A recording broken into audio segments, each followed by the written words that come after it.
deadly riots over the government's plan to avoid defaulting on its loans. Is that the unemployment keeps rising, and it has to keep rising just because you have an excess supply of goods, which is this is all borrowed money that our and that debt is owned by banks in other countries. It's been over Including right here at home. In the form of a convenient personal loan. A filter cigarette that delivers the taste, and 45 malt liquor. Are you hot?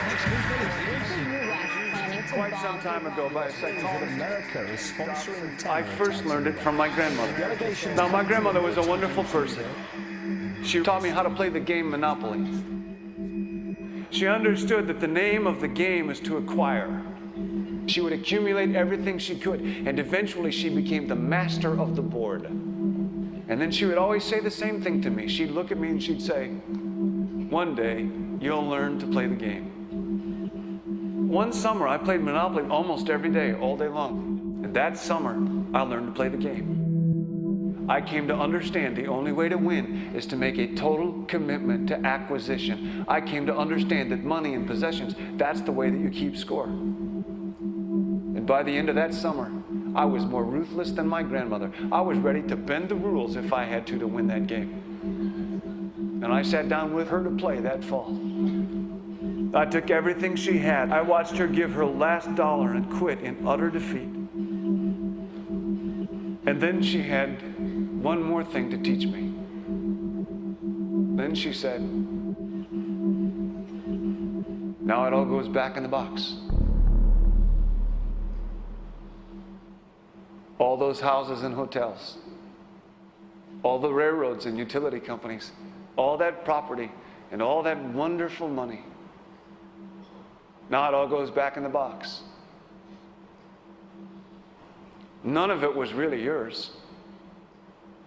You got all heated up about it for a while. But it was around a long time before you sat down at the board. And it will be here after you're gone. Players come and players go. Houses and cars, titles and clothes, even your body. Because the fact is that everything I clutch and consume and hoard is going to go back in the box, and I'm going to lose it all. You have to ask yourself, when you finally get the ultimate promotion, when you've made the ultimate purchase, when you buy the ultimate home, when you have stored up financial security and climbed the ladder of success to the highest rung you can possibly climb it, and the thrill wears off, and it will wear off, then what? How far do you have to walk down that road before you see where it leads? Surely you understand, it'll never be enough. So you have to ask yourself the question, what matters?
was a young man growing up in New York City, I refused to pledge allegiance to the flag.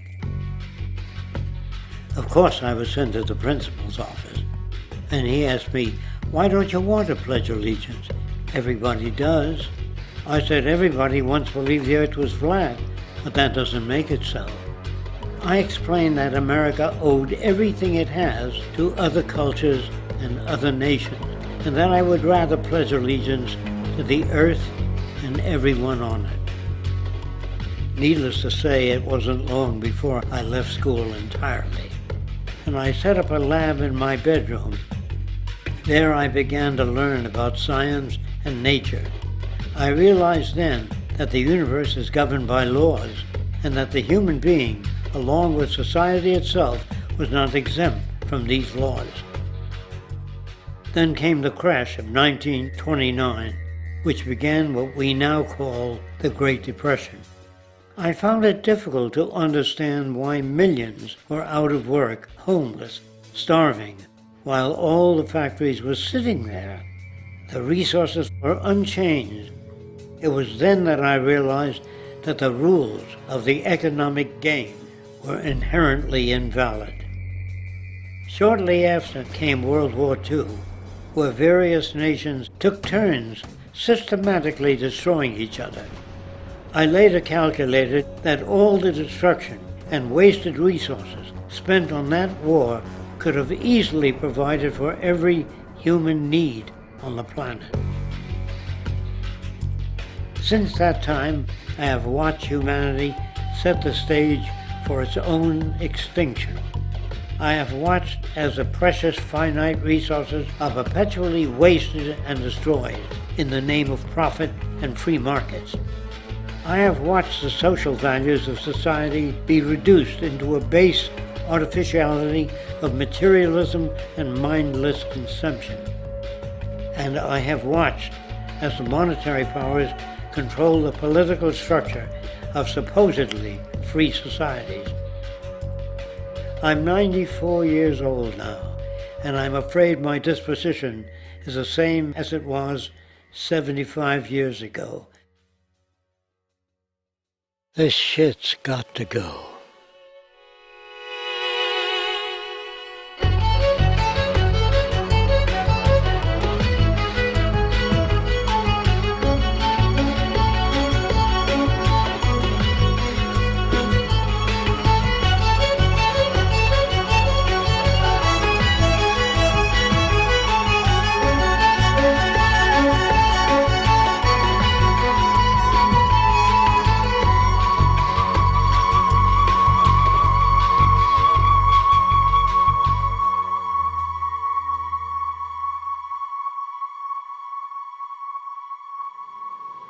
So you're a scientist, and somewhere along the way, hammered into your head is the inevitable nature versus nurture, and that's at least up there with Coke versus Pepsi or Greeks versus Trojans.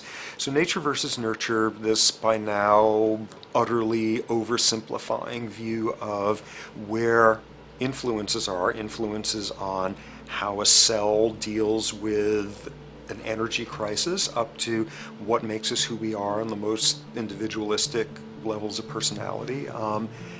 And what you've got is this complete false dichotomy built around nature as deterministic. At the very bottom of all the causality of life is DNA and the code of codes and the Holy Grail, and everything is driven by it. And at the other end, a much more social science perspective, which is we are social organisms, and biology is for slime molds. Humans are free of biology, and obviously both views are nonsense.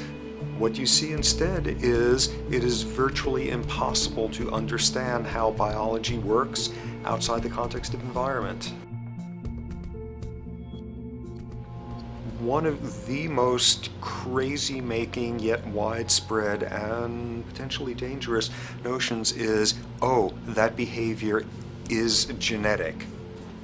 Now, what does that mean? It means all sorts of subtle stuff if you sort of know modern biology, but for most people out there, what it winds up meaning is a deterministic view of life, one rooted in biology and genetics, genes equal things that can't be changed.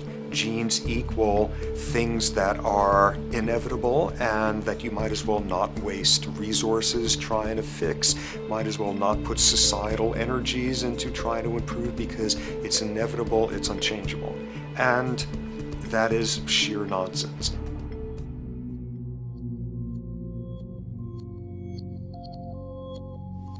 It is widely thought that conditions like ADHD are genetically programmed, conditions like schizophrenia are genetically programmed.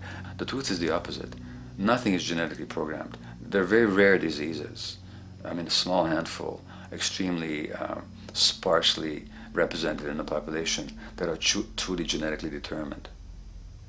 Most complex conditions might have a predisposition that is a genetic component, but a predisposition is not the same as a predetermination.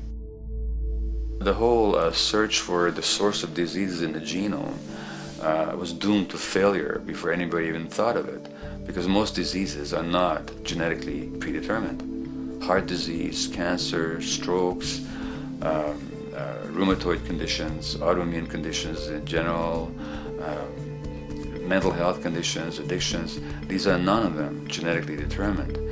Breast cancer, for example, out of 100 women with breast cancer, only 7 will carry the breast cancer genes. 93 do not. And out of 100 women who do have the genes, not all of them will get cancer.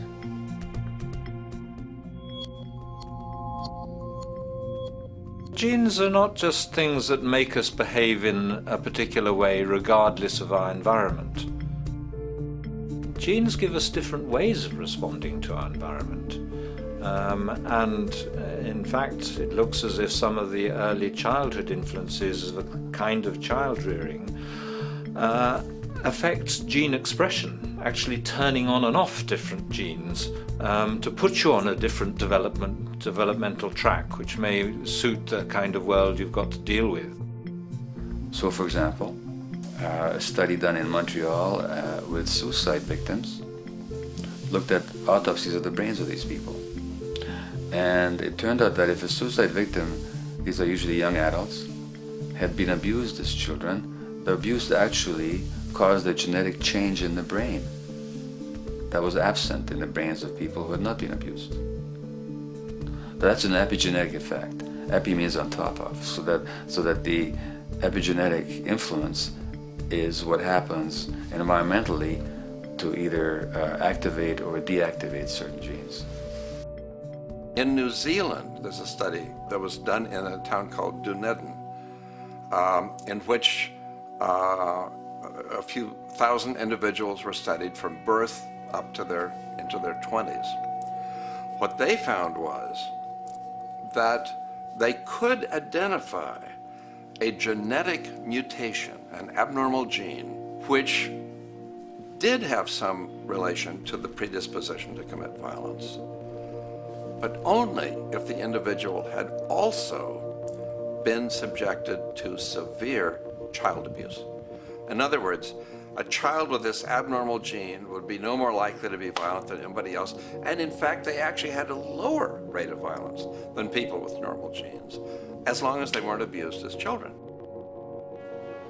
Great additional example of the ways in which genes are not be-all, end-all. Fancy technique where you can take a specific gene out of a mouse, that mouse and its descendants will not have that gene, you have knocked out that gene. So there's this one gene that codes for a protein that has something to do with learning and memory, and this fabulous demonstration, knock out that gene and you have a mouse that doesn't learn as well. Ooh, a genetic basis for intelligence. What was much less appreciated in that landmark study that got picked up by the media left and right is take those genetically impaired mice and raise them in a much more enriched, stimulating environment than your normal mice in a lab cage, and they completely overcame that deficit. So when one says in a contemporary sense that, oh, this behavior is genetic, to the extent that that's even a valid sort of phrase to use, what you're saying is there is a genetic contribution to how this organism responds to environment. Genes may influence the readiness with which an organism will deal with a certain environmental challenge. You know, that's not the version most people have in their minds, and not to be too soapboxing, but run with the old sort of version of it's genetic, and it's not that far from a history of eugenics and things of that sort. It's a widespread misconception, and it's a potentially fairly dangerous one. One reason that the sort of biological explanation for violence, one reason that hypothesis is potentially dangerous, it's not just misleading, it can really do harm, is because if you believe that, you could very easily say, well, there's nothing we can do to change the predisposition people have to becoming violent. All we can do if somebody becomes violent is punish them, lock them up or execute them. But we don't need to worry about changing the social environment or the social preconditions that may lead people to become violent, because that's irrelevant. The genetic argument allows us the luxury of ignoring past and present historical and social factors. And in the words of Louis Menand, he wrote in the New Yorker, very astutely, he said, "It's all in the genes, an explanation for the way things are that does not threaten the way things are. Why should someone feel unhappy or engage in antisocial behavior when that person is living in the freest and most prosperous nation on earth? It can't be the system. There must be a flaw in the wiring somewhere," which is a good way of putting it. So the genetic argument is simply a cop-out, which allows us to ignore the social and economic and political factors that in fact underlie many troublesome behaviors.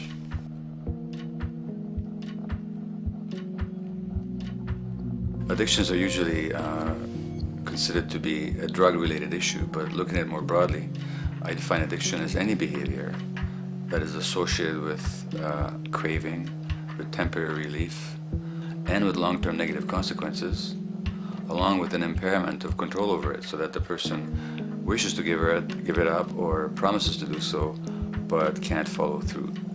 And when you understand that, then you can see that there are many more addictions than simply those related to drugs. So there's workaholism, there's addiction to shopping, to the internet, to video games. There's the addiction to power. People have power, but they want more and more and more. Nothing is ever enough for them. Acquisition, corporations that must own more and more. The addiction to oil, or at least to the wealth and to the products made accessible to us by oil. Look at the negative consequences on the environment. We're destroying the very earth that we inhabit for the sake of that addiction. Now, these addictions are far more devastating in their social consequences than the cocaine or heroin habits of my downtown East Side patients. Yet they're rewarded and considered to be respectable. The tobacco company executive that shows a higher profit will get a much bigger reward. He doesn't face any negative consequences legally or otherwise. In fact, he's a respected member of the board of several other corporations. But tobacco smoke-related diseases kill 5.5 million people around the world every year. In the United States, they kill 400,000 people a year. And these people are addicted to what? To profit. To such a degree are they addicted that they're actually in denial about the impact of their activities, which is typical for addicts, is denial. And that's a respectable one. It's respectable to be addicted to profit no matter what the cost. So what is acceptable and what is respectable is a highly arbitrary phenomenon in our society. And it seems like the greater the harm, the more respectable the addiction.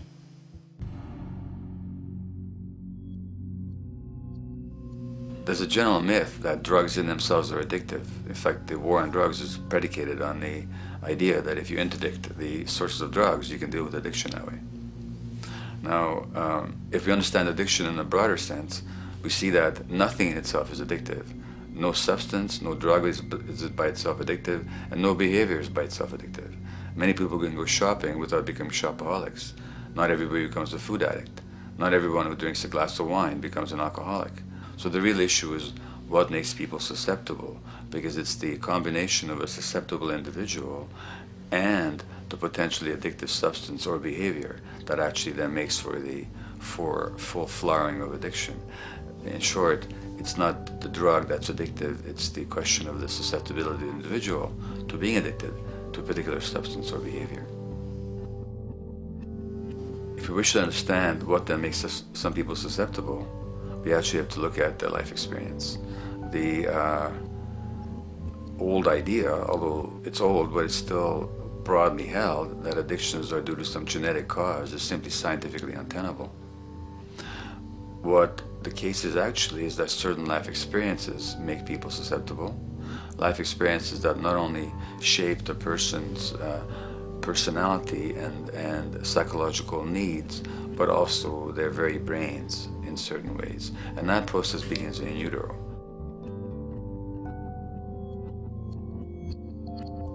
It's been shown, for example, that if you stress mothers during pregnancy, their children are more likely to have traits that predispose them to addictions. And that's because development is shaped by the psychological and social environment. So the biology of human beings is very much affected by and programmed by their life experiences beginning in utero. Environment does not begin at birth. Environment begins as soon as you have an environment. As soon as you're a fetus, you are subject to whatever information is coming through mom's circulations, hormones, levels of nutrients. Great landmark example of this, something called the Dutch hunger winter. 1944, Nazis occupying Holland. For a bunch of reasons, they decide to take all the food and divert it to Germany. For 3 months, everybody there is starving. Tens of thousands of people starve to death. What the Dutch hunger winter effect is, if you were a second or third trimester fetus during the starvation, your body learned something very unique during that time. As it turns out, second, third trimester, something that your body is going about trying to learn about the environment is, well, how menacing of a place is it out there? How plentiful? How much nutrients am I getting by way of mom's circulation? Be a fetus who is starving during that time, and your body programs forever after to be really, really, really stingy with your sugar and fat, and what you do is you store every bit of it. Be a Dutch hunger winter fetus, and half a century later, everything else being equal, you are more likely to have high blood pressure, obesity, or metabolic syndrome. That is environment coming in a very unexpected place. You can stress animals in a laboratory when they're pregnant, and their offspring will be more likely to use cocaine and alcohol as adults. You can stress human mothers. For example, in a British study, women who are abused in pregnancy will have higher levels of the stress hormone cortisol in their placenta at birth, and their children are more likely to have conditions that predispose them to addictions by age 7 or 8. So in utero stress already prepares the ground for all kinds of mental health issues. Israeli study done prior on children born to mothers who were pregnant prior to the onset of the 1967 war. These women, of course, are very stressed, and their offspring have a higher incidence of schizophrenia than the average cohort. So there's plenty of evidence now that prenatal effects have a huge impact on the developing human being.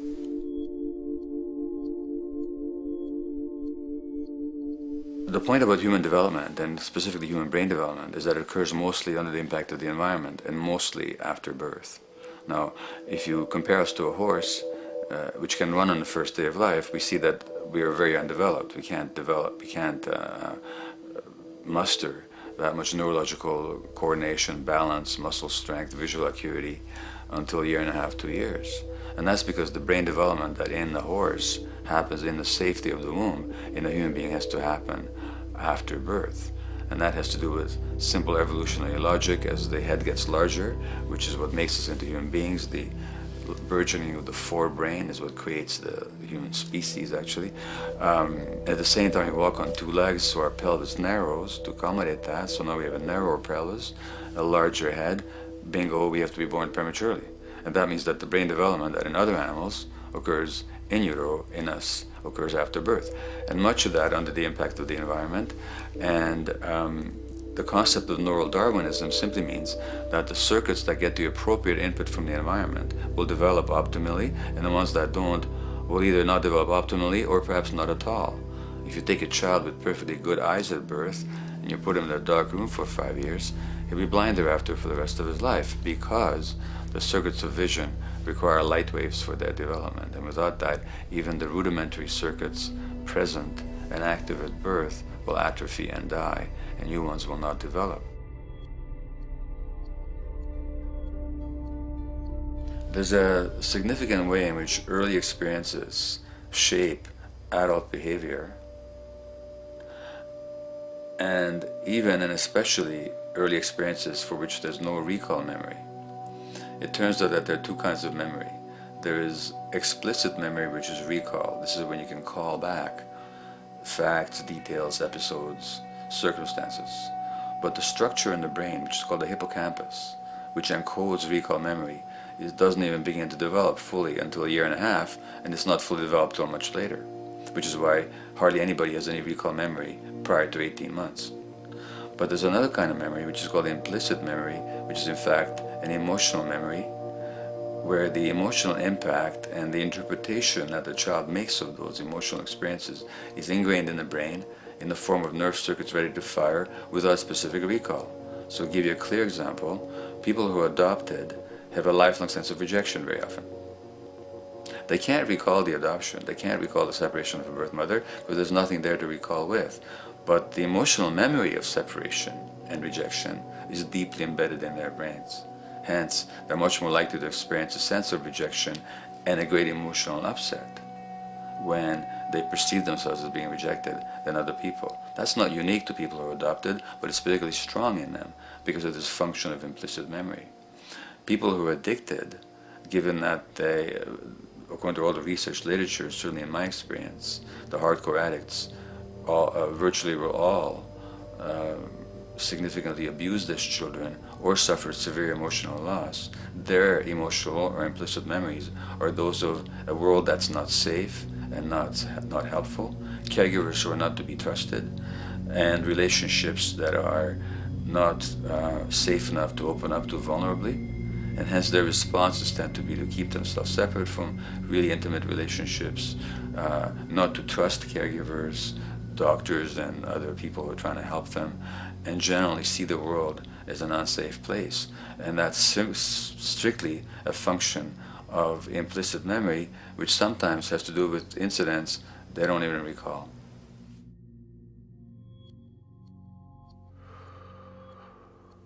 Infants who are born premature are often in incubators and various types of gadgetry and machinery for weeks and perhaps months.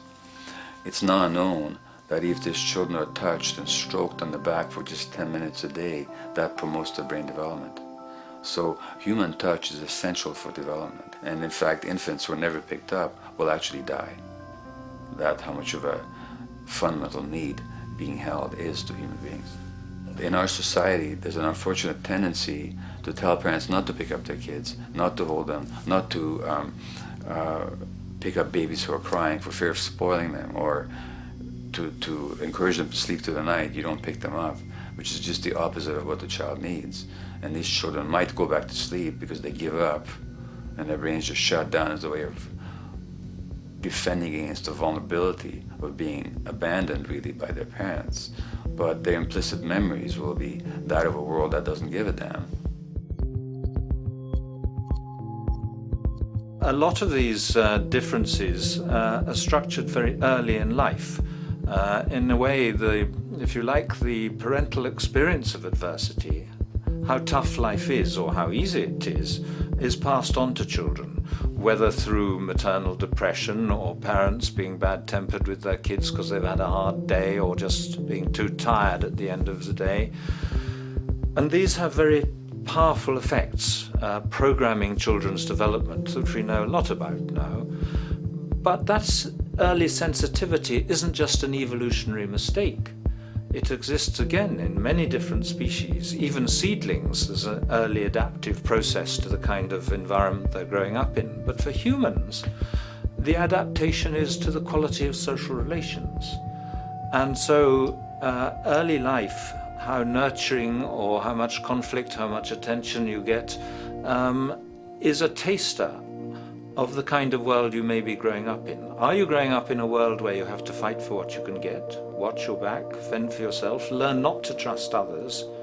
Or are you growing up in a society where you depend on reciprocity, mutuality, cooperation, where empathy is important, where your security depends on good relations with other people? And that needs a very different emotional and cognitive development. And that's what the early sensitivity is about. And parenting is almost, quite unconsciously, a system for passing on that experience to children of the kind of world they're in. The great British child psychiatrist D.W. Winnicott said that fundamentally two things can go wrong in childhood.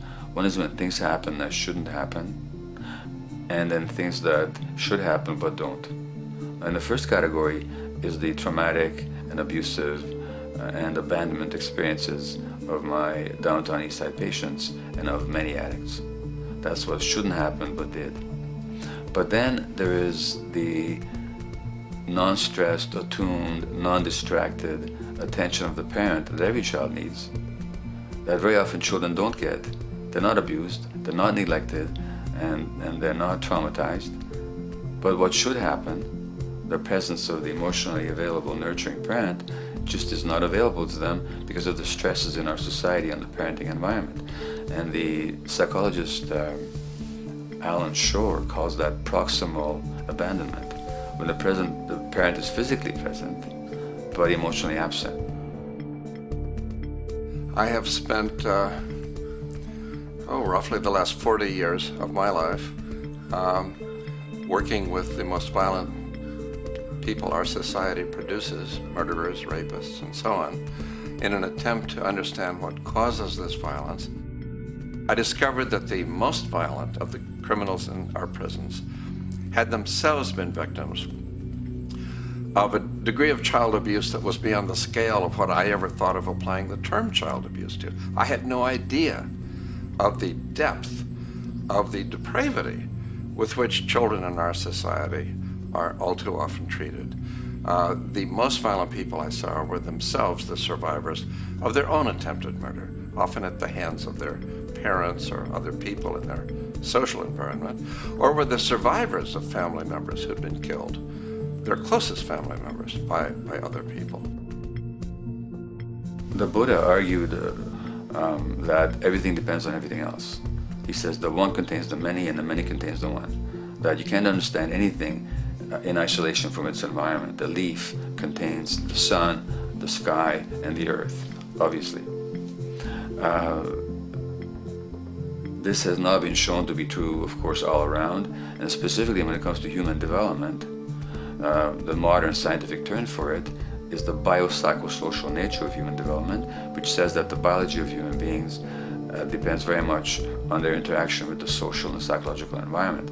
And specifically, the psychiatrist and researcher Daniel Siegel at the University of California, Los Angeles, UCLA, has coined the phrase interpersonal neurobiology, which means to say that the way that our nervous system functions depends very much on our personal relationships. In the first place with the parenting caregivers, and in the second place with other important attachment figures in our lives, and in the third place with our entire culture. So that you can't separate the neurological functioning of a human being from the environment in which he or she grew up in and continues to exist in. And this is true throughout the life cycle. It's particularly true when you're dependent and helpless and your brain is developing, but it's true even in adults and even at the end of life. Human beings have lived in almost every kind of society, from the most egalitarian, hunting and gathering societies seem to have been very egalitarian, for instance based on food sharing, gift exchange. Small bands of people living predominantly off of foraging, but a little bit of hunting. Predominantly among people you have at the least known your entire life, if not surrounded by third cousins or closer, in a world in which there is a great deal of fluidity between different groups, in a world in which there is not a whole lot in terms of material culture. This is how humans have spent most of their hominid history. And no surprise, that makes for a very different world. One of the things you get as a result of that is far less violence.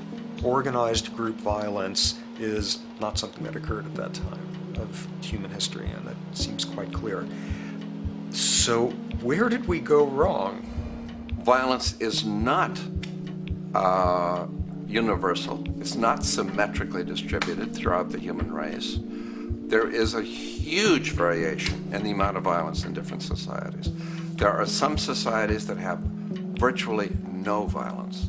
There are others that destroy themselves.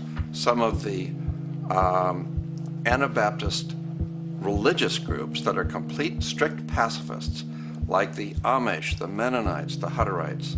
Among some of these groups, the Hutterites, there are no recorded cases of homicide. During our major wars, like World War II, where people were being drafted, they would refuse to serve in the military. They would go to prison rather than serve in the military. In the kibbutzim in Israel, the level of violence is so low that the criminal courts there will often send violent offenders, people who've committed crimes, to live on the kibbutzim in order to learn how to live a nonviolent life, because that's the way people live there. So we are amply shaped by society. Our societies in the broader sense, including our theological, our metaphysical, our linguistic influences, etc., our societies help shape us as to whether or not we think life is basically about sin or about beauty, whether the afterlife will carry a price for how we live our lives or if it's irrelevant.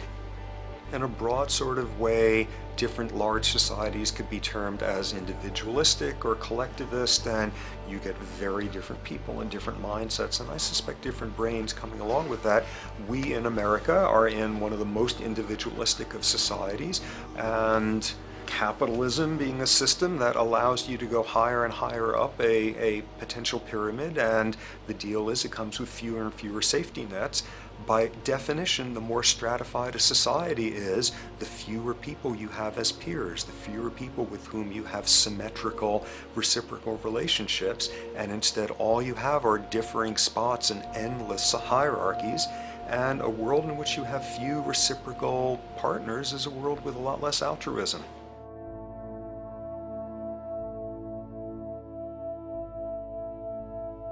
Alright, so this brings us to a total impossible juncture, which is to try to make sense in perspective of science as to what the nature is of human nature. You know, on a certain level, the nature of our nature is not to be particularly constrained by our nature. We come up with more social variability than any species out there, more systems of belief, of styles of family structures, of ways of raising children. The capacity for variety that we have is extraordinary.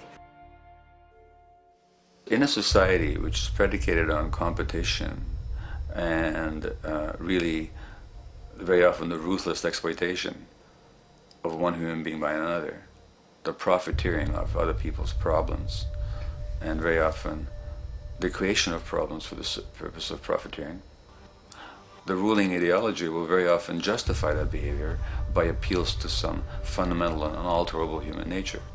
So the myth in our society is that people are competitive by nature, and that they're individualistic, and that they're selfish. The real reality is quite the opposite.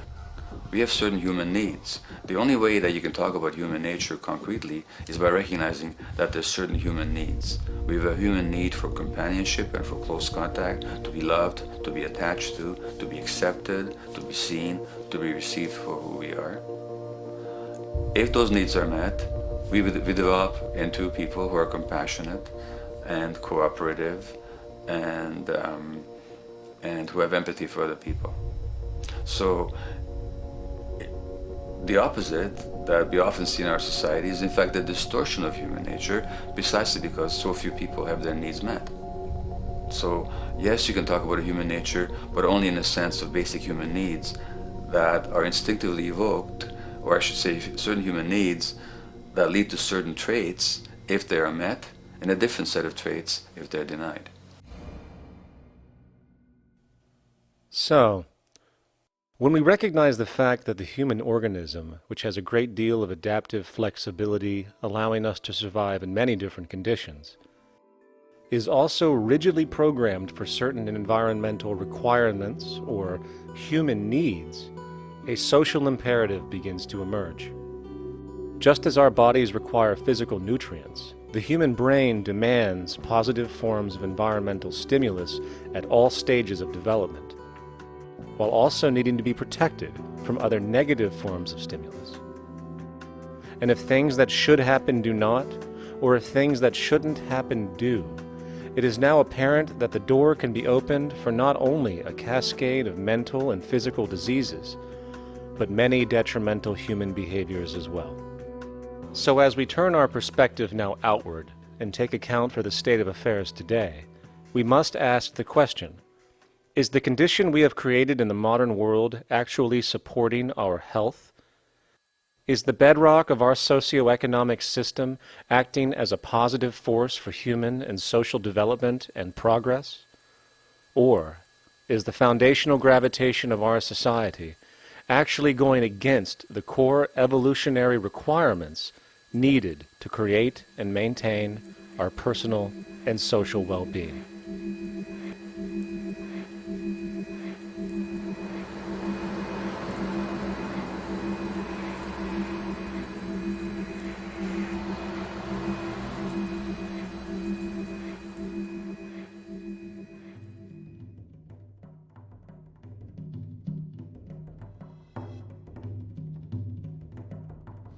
So one might ask, where did this all begin, what we have today, really a world in a state of cumulative collapse? You get it started with John Locke. And John Locke introduces property, and he has three provisos for just private right and property. And the three provisos are that there must be enough left over for others, and that you must not let it spoil, and that you, most of all, must mix your labor with it. It seems justified. You mix your labor with the world, then you're entitled to the product, and as long as there's enough left over for others, and as long as it doesn't spoil, you don't allow anything to go to waste, that's okay. Well, he spends a long time of his famous treatise of government, and it's since been the canonical text for economic and political and legal understanding. Is still a classic text of study. Well, what he did is, after he gives the provisos, and you're almost thinking at the time whether you're for private property or not, he's given a very good and plausible and powerful defense of private property here. Well, he drops them. He drops them like that, right in one sentence. He says, well, once the introduction of money came in by men's tacit consent, then it became, and he doesn't say all the provisos are canceled, erased, but that's what happens. So now we have not product and your property earned by your own labor. Oh no, money buys labor now. There's no longer a consideration of whether there's enough left over for others. There's no longer a consideration of whether it spoils, because he says, well, money's like silver and gold can't spoil, therefore monies can't be responsible for waste, which is ridiculous. We're not talking about money and silver, we're talking about what its effects are. It's one non sequitur after another. Just the most startling logical legerdemain that he gets away with here. But it fits the interests of capital owners. Then Adam Smith comes along, and what he adds is the religion to this. Locke started with God made it all this way. This is God's right. And now we get also with Smith coming along and says it's not only God's, I mean, he's not saying this, but this is what's happening philosophically in principle. He's saying it's not only a question of private property, that's all now presupposed, is given. And that there's money investors that buy labor, given. That there's no limit to how much they can buy of other men's labor, how much they can accumulate, how much inequality, that's all given now.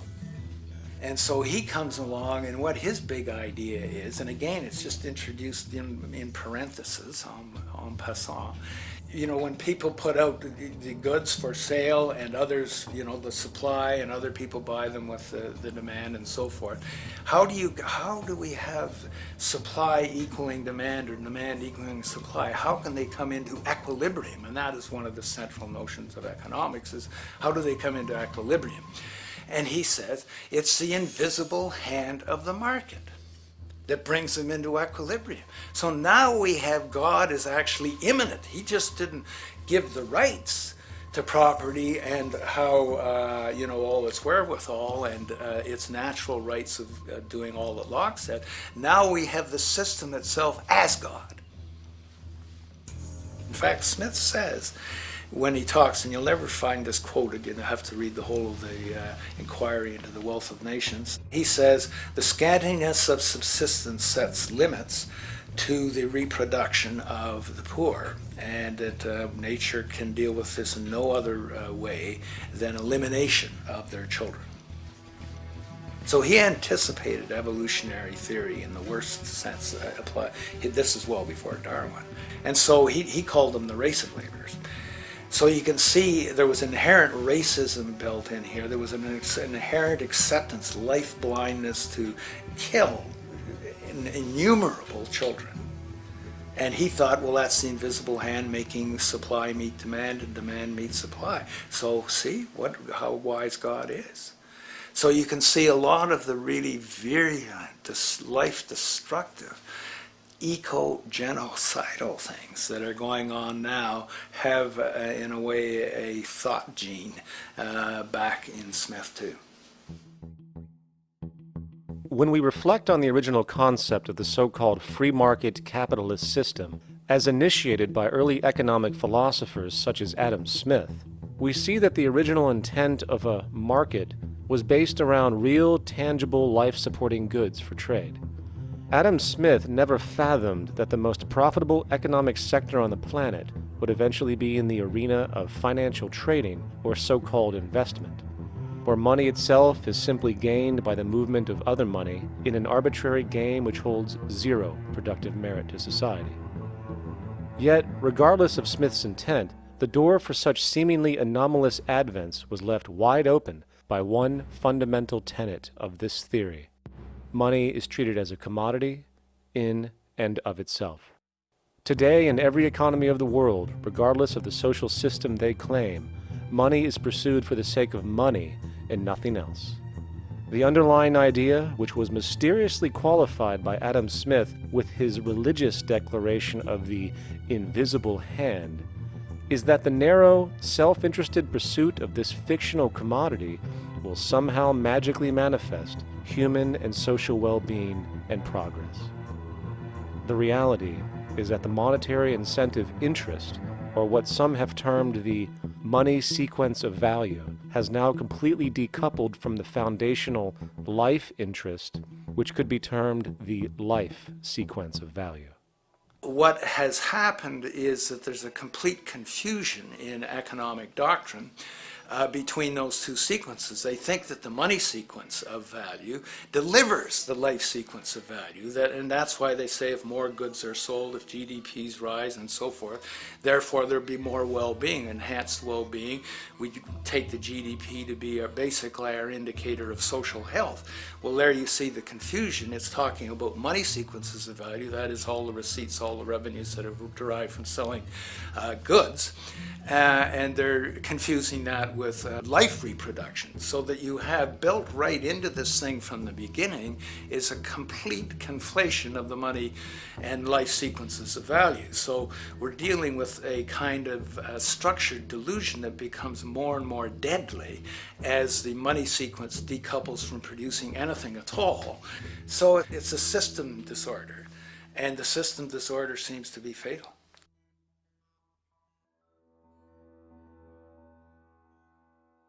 In society today, you seldom hear anyone speak of the progress of their country or society in terms of their physical well-being, state of happiness, trust, or social stability.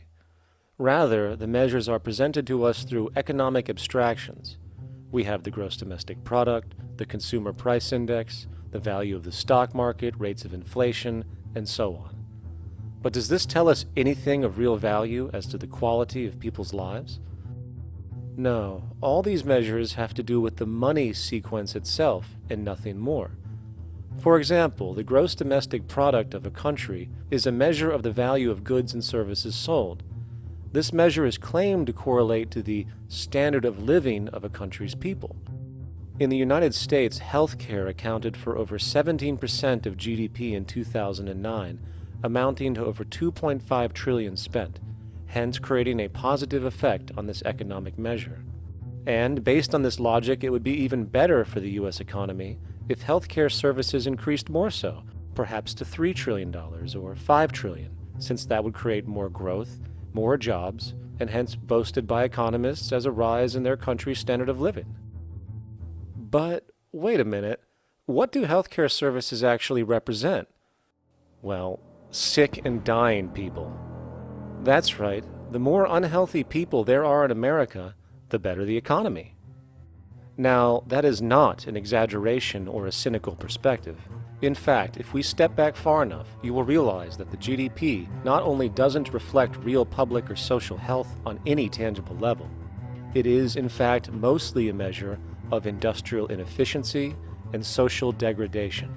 And the more you see it rise, the worse things are becoming with respect to personal, social, and environmental integrity. You have to create problems to create profit. There is no profit under the current paradigm in saving lives, putting balance on this planet, having justice and peace or anything else. There's just no profit there. There's an old saying, pass a law, create a business. Whether you're creating a business for a lawyer or whatever. So, crime does create business, just like destruction creates business in Haiti. We have now roughly 2 million people incarcerated in this country, and of those, many of them are in prisons run by private corporations, Corrections Corporation of America, Wackenhut, who trade their stock on Wall Street based upon how many people are in jail. Now that's sickness, but that is a reflection of what this economic paradigm calls for. So what exactly does this economic paradigm call for? What is it that keeps our economic system going? Consumption. Or more accurately, cyclical consumption. When we break down the foundation of classic market economics, we are left with a pattern of monetary exchange that simply cannot be allowed to stop or even substantially slowed, if the society as we know it is to remain operational. There are three main actors on the economic stage: the employee, the employer, and the consumer. The employee sells labor to the employer for income. The employer sells its production services and hence goods to the consumer for income. And the consumer, of course, is simply another role of the employer and employee, spending back into the system to enable the cyclical consumption to continue. In other words, the global market system is based on the assumption that there will always be enough product demand in society to move enough money around at a rate which can keep the consumption process going. And the faster the rate of consumption, the more so-called economic growth is assumed, and so the machine goes. But hold on, I thought an economy was meant to, economize? Doesn't the very term have to do with preservation and efficiency and a reduction of waste? So how does our system, which demands consumption and the more the better, efficiently preserve or economize at all? Well, it doesn't.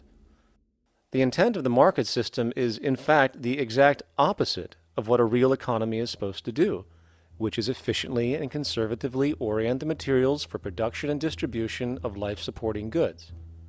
We live on a finite planet with finite resources, where, for example, the oil we utilize took millions of years to develop, where the minerals we use took billions of years to develop. So, having a system that deliberately promotes the acceleration of consumption for the sake of so-called economic growth is pure ecocidal insanity. Absence of waste, that's what efficiency is. Absence of waste. This system is more wasteful than all the other existing systems in the history of the planet. Every level of life organization and life system is in a state of crisis and challenge and decay or collapse. No peer-reviewed journal in the last 30 years will tell you anything different. That is that every life system is in decline, as well as social programs, as well as our water access. Try to name any means of life that isn't threatened and in danger. You can't. There really isn't one, and that's very, very despairing. But we haven't even figured out the causal mechanism. We don't want to face the causal mechanism. We just want to go on, that's what insanity is, where you keep doing the same thing over and over again, though it clearly doesn't work. So you're really dealing with not an economic system, but I would go so far as to say an anti-economic system. There's an old saying that the competitive market model seeks to create the best possible goods at the lowest possible prices. This statement is essentially the incentive concept, which justifies market competition based on the assumption that the result is the production of higher quality goods. If I was going to build myself a table from scratch, I would naturally build it out of the best, most durable materials possible, right? With the intent for it to last as long as possible. Why would I want to make something poor, knowing I would have to eventually do it again and expend more materials and more energy? Well, as rational as that may seem in the physical world, when it comes to the market world, it is not only explicitly irrational, it is not even an option. It is technically impossible to produce the best of anything if a company is to maintain a competitive edge and hence remain affordable to the consumer. Literally everything created and set for sale in the global economy is immediately inferior the moment it is produced, for it is a mathematical impossibility to make the most scientifically advanced, efficient, and strategically sustainable products. This is due to the fact that the market system requires that cost efficiency, or the need to reduce expenses, exist at every stage of production, from the cost of labor to the cost of materials and packaging, and so on. This competitive strategy, of course, is to make sure the public buys their goods rather than from a competing producer, which is doing the exact same thing to also make their goods both competitive and affordable. This immutably wasteful consequence of the system could be termed intrinsic obsolescence. However, this is only one part of a larger problem. A fundamental governing principle of market economics, one that you will not find in any textbook, by the way, is the following. Nothing produced can be allowed to maintain a lifespan longer than what can be endured in order to continue cyclical consumption. In other words, it is critical that stuff break down, fail, and expire within a certain amount of time. This is termed planned obsolescence. Planned obsolescence is the backbone of the underlying market strategy of every goods-producing corporation in existence. While very few, of course, would admit to such a strategy outright, what they do is mask it within the intrinsic obsolescence phenomenon just discussed, while often ignoring or even suppressing new advents in technology which might create a more sustainable, durable good.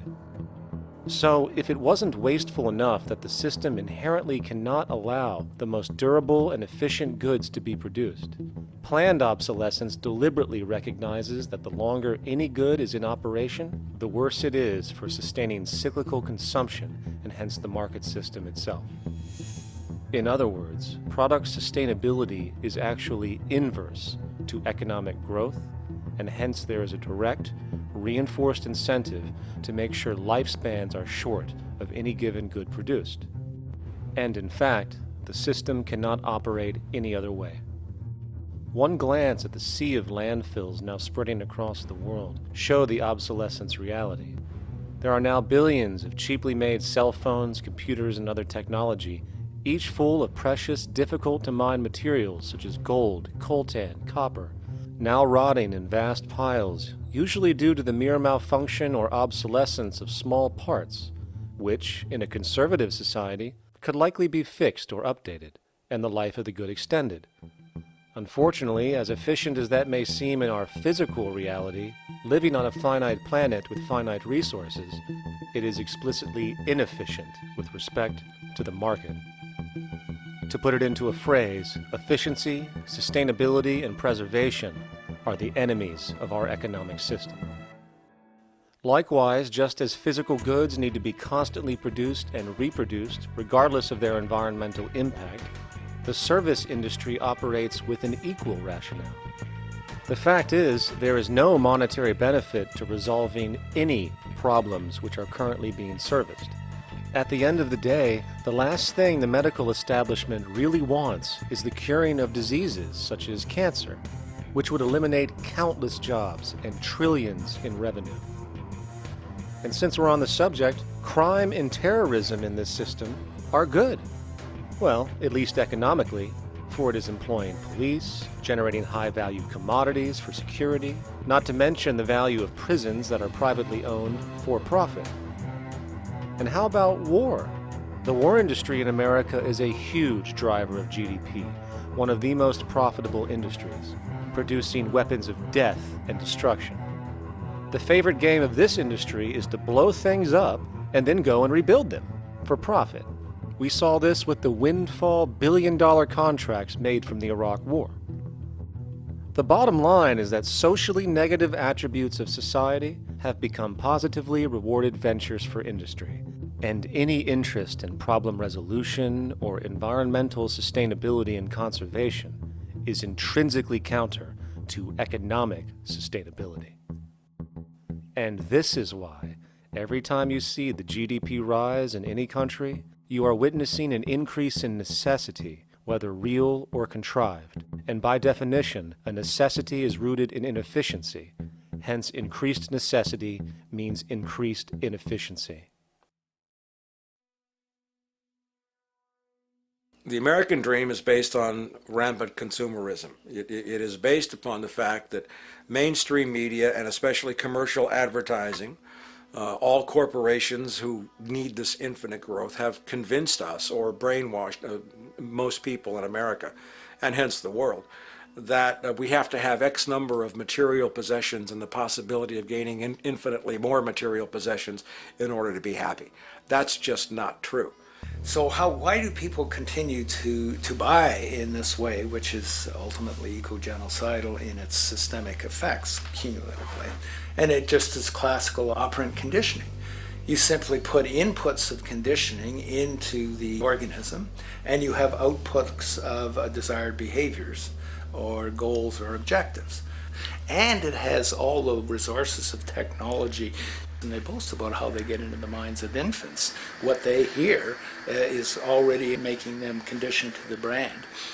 Then you see, well, that's how people have been such fools. In a way, they've been taught to be fools. It's a value system disorder. You know, if there is any testament to the plasticity of the human mind, if there is any proof to how malleable human thought is and how easily conditioned and guided people can become based on the nature of their environmental stimulus and what it reinforces, the world of commercial advertising is the proof. You have to stand in awe at the level of brainwashing where these programmed robots known as consumers wander the landscape only to walk into a store and spend, say, $4,000 on a handbag that likely costs $10 to make in a sweatshop overseas, only for the brand status it supposedly represents in the culture. Or perhaps the ancient communal traditions which increased trust and cohesiveness in society, which have now been hijacked by acquisitive, materialistic values, where now annually we exchange useless crap a few times a year. And we might wonder why so many today have a compulsion to shopping and acquisition, when it is clear that they have been conditioned from childhood to expect material goods as a sign of their status with friends and family. The fact is, the foundation of any society are the values that support its operation, and our society, as it exists, can only operate if our values support the conspicuous consumption it requires to continue the market system. 75 years ago, consumption in America and much of the First World was half of what we see today per person. Today's new consumer culture has been manufactured and imposed due to the very real need for higher and higher levels of consumption. And this is why most corporations now spend more money on advertising than the actual process of product creation itself. They work diligently to create a false need for you to fill, and it happens to work. You know, economists are in fact not economists at all. They're propagandists of money value, and you'll find that all their models basically get down to token exchanges that are to the profit of one side or both sides or whatever, but they're completely disconnected from the actually existing world of reproduction. In Ohio, an old man failed to pay his electric bill. You may be familiar with the case. And the electric company turned off the electricity and he died. The reason they turned it off was because it wouldn't have been profitable for them to keep it on because he didn't pay his bill. Do you believe that was right?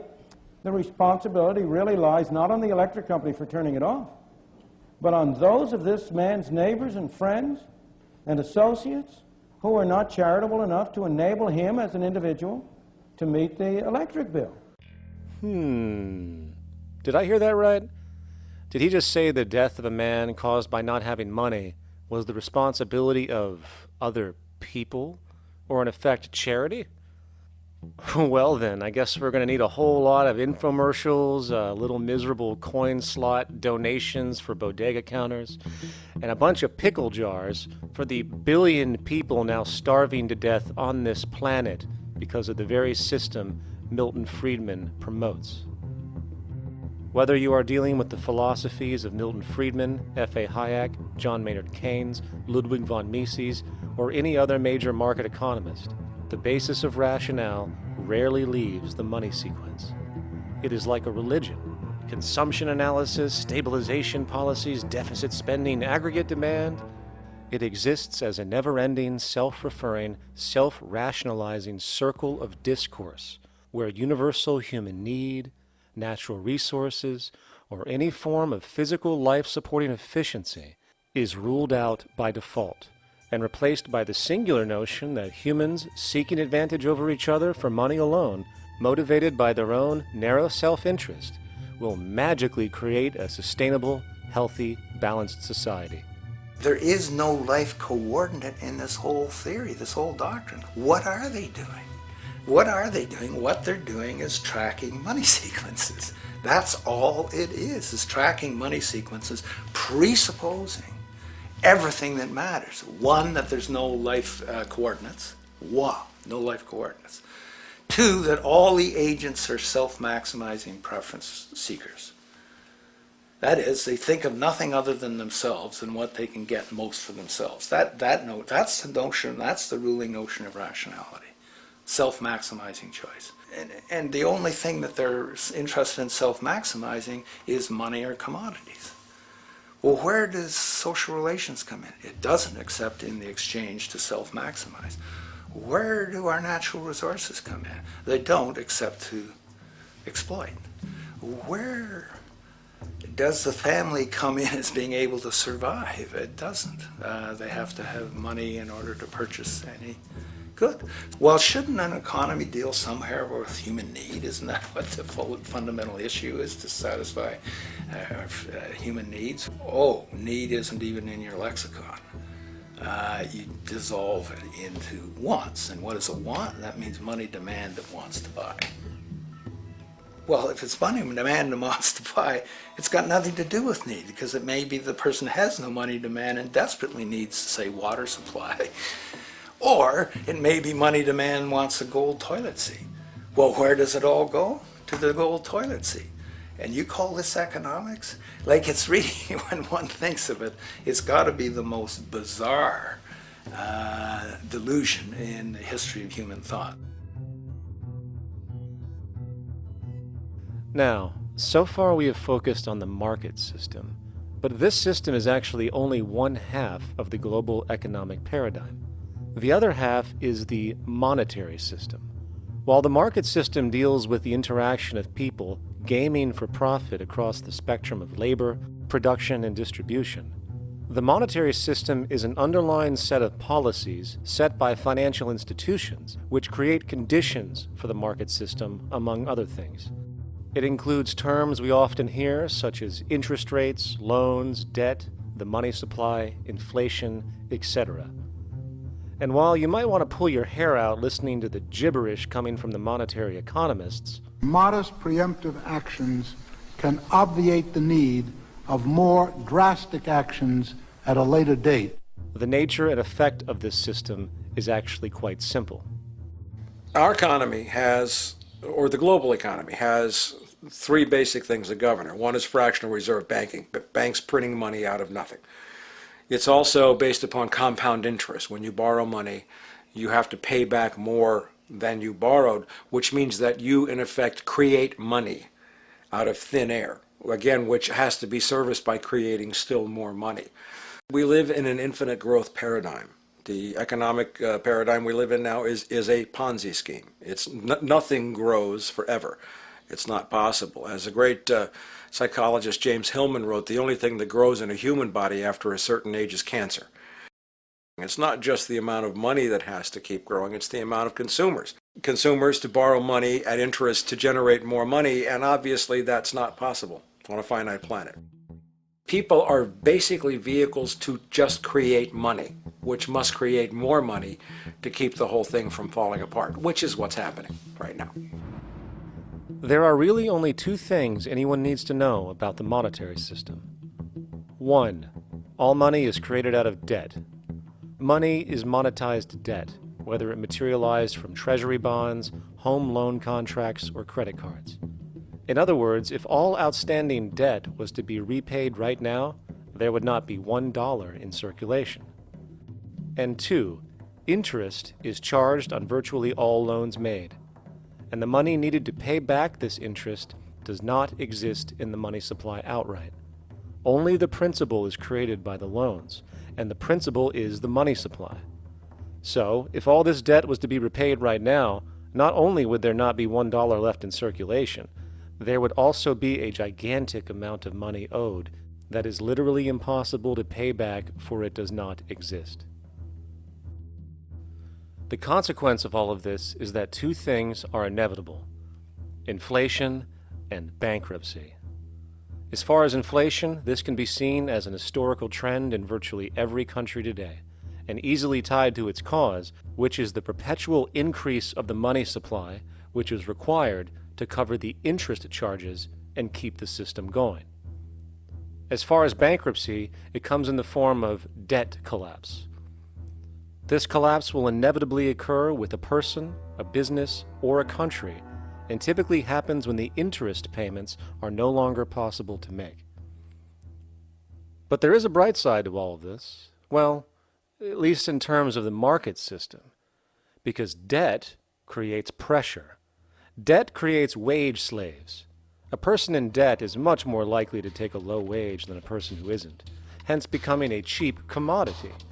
So it's great for the corporations to have a pool of people that have no financial mobility. But hey, that same train of thought also goes for entire countries. The World Bank and the International Monetary Fund, which mostly serve as proxies for transnational corporate interests, give gigantic loans to troubled countries at very high interest rates, and then, once the countries are deeply in the hole and can't pay, austerity measures are applied, the corporations swoop in, set up sweatshops, and take their natural resources. Now that's market efficiency. But wait, there's more. You see, there's this unique hybrid of the monetary and market system called the stock market, which rather than, actually produce anything real, they just buy and sell money itself. And when it comes to debt, you know what they do? That's right, they trade it. They actually buy and sell debt for profit, from credit default swaps and collateralized debt obligations for consumer debt, to complex derivative schemes used to mask the debt of entire countries, such as the collusion of investment bank Goldman Sachs in Greece, which nearly collapsed the entire European economy. So when it comes to the stock market and Wall Street, we have an entirely new level of insanity born out of the money sequence of value. All you need to know about markets was written in an editorial in the Wall Street Journal a couple of years ago. It was called Lessons of the Brain-Damaged Investor. And in this editorial, they explain why people with slight brain damage do better as investors than people with normal brain functionality. Why? Because the slightly brain-damaged person has no empathy.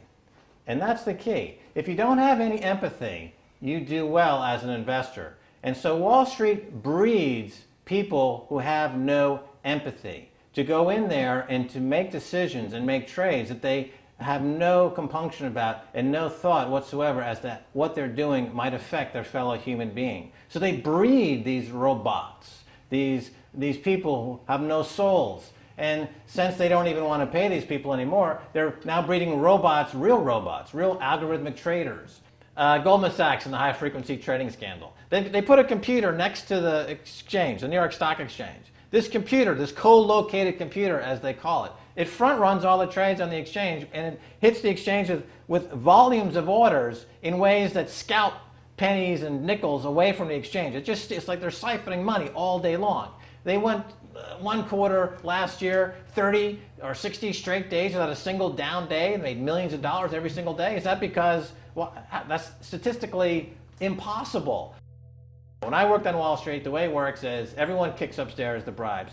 The brokers bribe to the office manager bribes to the regional sales manager bribes to the national sales manager. It's a common understanding. At Christmas, who gets the biggest bonus at Christmas in an average brokerage office? The compliance officer.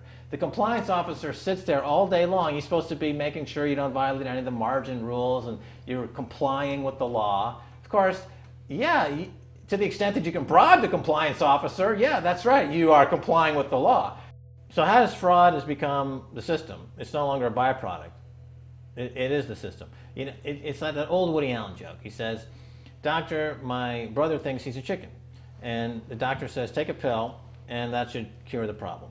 And he says, "No, doctor, you don't understand. We need the eggs."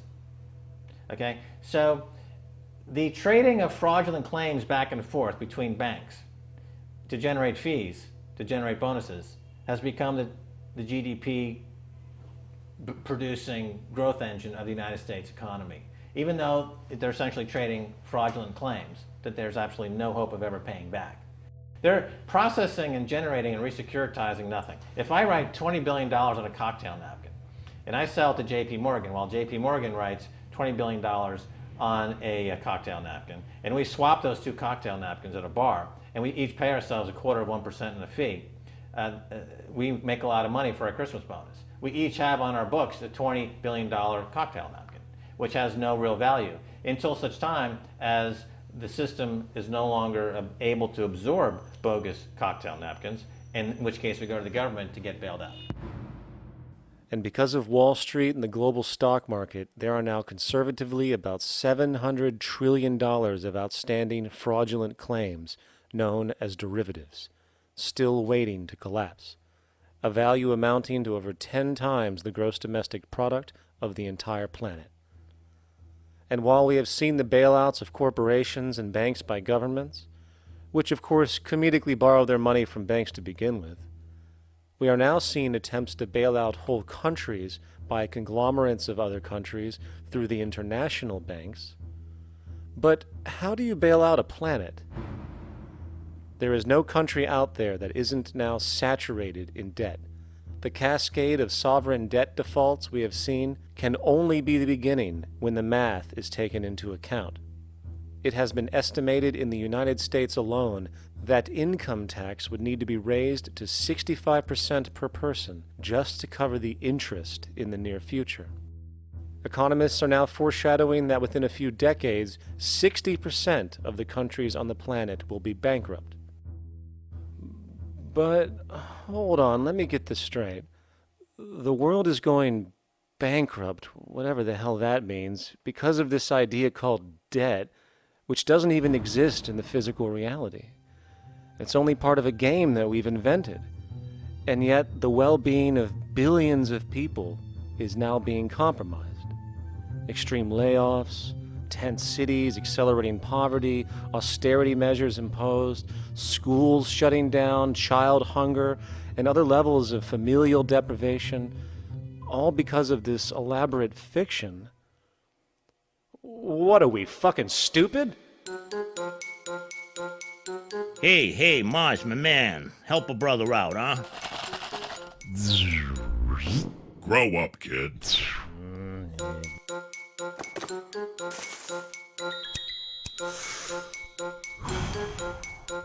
Saturn, what's up, man?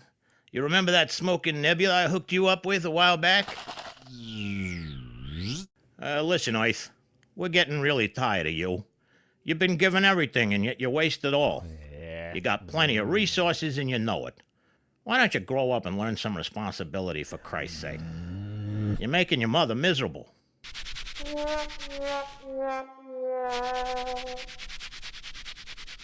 You're on your own, pal. Yeah, whatever.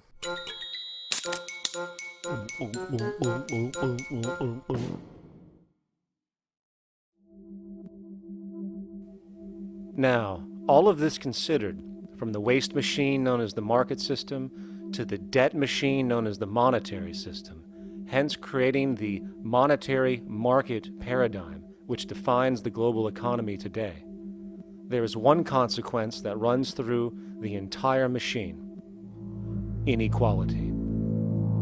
Whether it is the market system which creates a natural gravitation towards monopoly and power consolidation, while also generating pockets of wealthy industries that tower over others regardless of utility, such as the fact that top hedge fund managers on Wall Street now take home over $300 million a year for contributing literally nothing, while a scientist looking for a cure for a disease trying to help humanity might make $60,000 a year if they're lucky.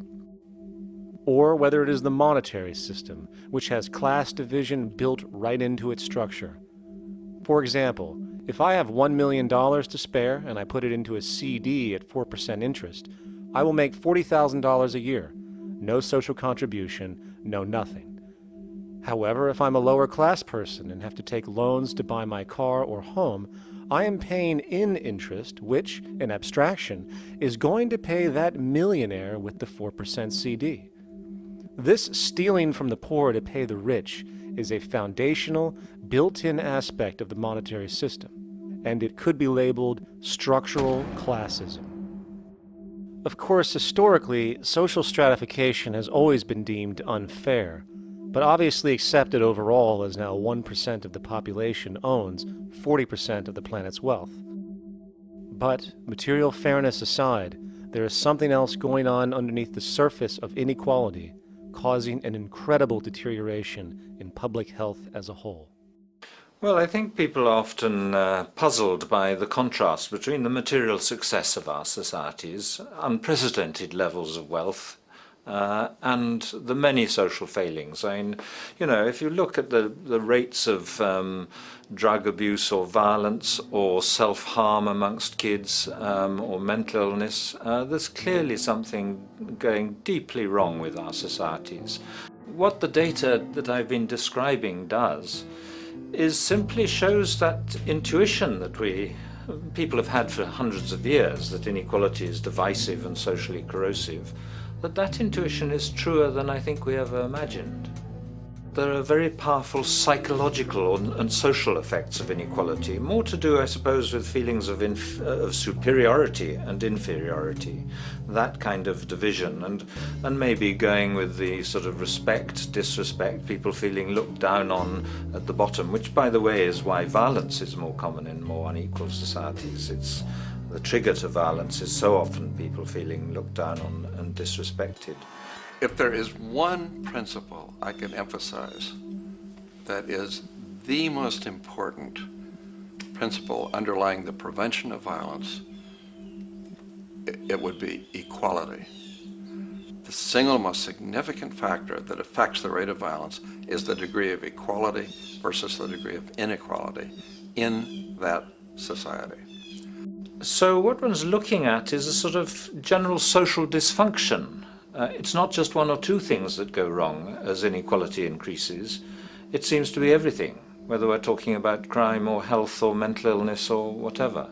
One of the really disturbing findings out in public health there is never ever make the mistake of being poor. or being born poor, your health pays for it in endless sorts of ways, something known as the health socioeconomic gradient. As you move down from the highest strata in society in terms of socioeconomic status, every step down, health gets worse for umpteen different diseases. Life expectancy gets worse, infant mortality rate, everything you could look at. So a huge issue has been, why is it that this gradient exists? Totally simple, obvious answer, which is if you are chronically sick, you're not going to be very productive, so health causes drive socioeconomic differences. Not that in the slightest. On the very simple level that you could look at socioeconomic status of a 10-year-old, and that's going to predict something about their health decades later. So that's the direction of causality. Next one, what's it about? Oh, it's perfectly obvious. Poor people can't afford to go to the doctor. It's healthcare access. It's got nothing to do with that, because you see these same gradients in countries with universal healthcare, socialized medicine. Okay, next simple explanation. Oh, on the average, the poorer you are, the more likely you are to smoke, to drink, to all sorts of lifestyle risk factor stuff. Yeah, those contribute, but careful studies have shown that explains maybe about a third of the variability. So what's left? And what's left is having a ton to do with the stress of poverty. So the poorer you are, starting off being, the person who's $1 income behind Bill Gates, the poorer you are in this country, on the average, the worse your health is. This tells us something really important. The health connection with poverty, it's not about being poor, it's about feeling poor. Increasingly, we recognize that chronic stress is an important influence on health, but the most important sources of stress are the quality of social relations. And if there is anything that lowers the quality of social relations, it is the socioeconomic stratification of society. What science has now shown is that regardless of material wealth, the stress of simply living in a stratified society leads to a vast spectrum of public health problems. And the greater the inequality, the worse they become. Life expectancy, longer in more equal countries. Drug abuse, less in more equal countries. Mental illness, less in more equal countries. Social capital, meaning the ability of people to trust each other, naturally greater in more equal countries. Educational scores, higher in more equal countries. Homicide rates, less in more equal countries. Crime and rates of imprisonment, less in more equal countries. It goes on and on. Infant mortality, obesity, teen birth rate, less in more equal countries. And perhaps most interesting, innovation, greater in more equal countries, which challenges the age-old notion that a competitive, stratified society is somehow more creative and inventive. Moreover, a study done in the UK called the Whitehall Study confirmed that there is a social distribution of disease as you go from the top of the socioeconomic ladder to the bottom. For example, it was found that the lowest rungs of the hierarchy had a 4-fold increase of heart disease-based mortality compared to the highest rungs. And this pattern exists irrespective of access to health care. Hence, the worse a person's relative financial status, the worse their health is going to be on average. This phenomenon is rooted in what could be termed psychosocial stress, and it is at the foundation of the greatest social distortions plaguing our society today. Its cause? The monetary market system. Make no mistake, the greatest destroyer of ecology, the greatest source of waste and depletion and pollution, the greatest purveyor of violence, war, crime, poverty, animal abuse, and inhumanity, the greatest generator of social and personal neuroses, mental disorders, depression, anxiety, not to mention the greatest source of social paralysis, stopping us from moving into new methodologies for personal health, global sustainability, and progress on this planet, is not some corrupt government or legislation, not some rogue corporation or banking cartel, not some flaw of human nature, and not some secret hidden cabal that controls the world. It is, in fact, the socio-economic system itself at its very foundation.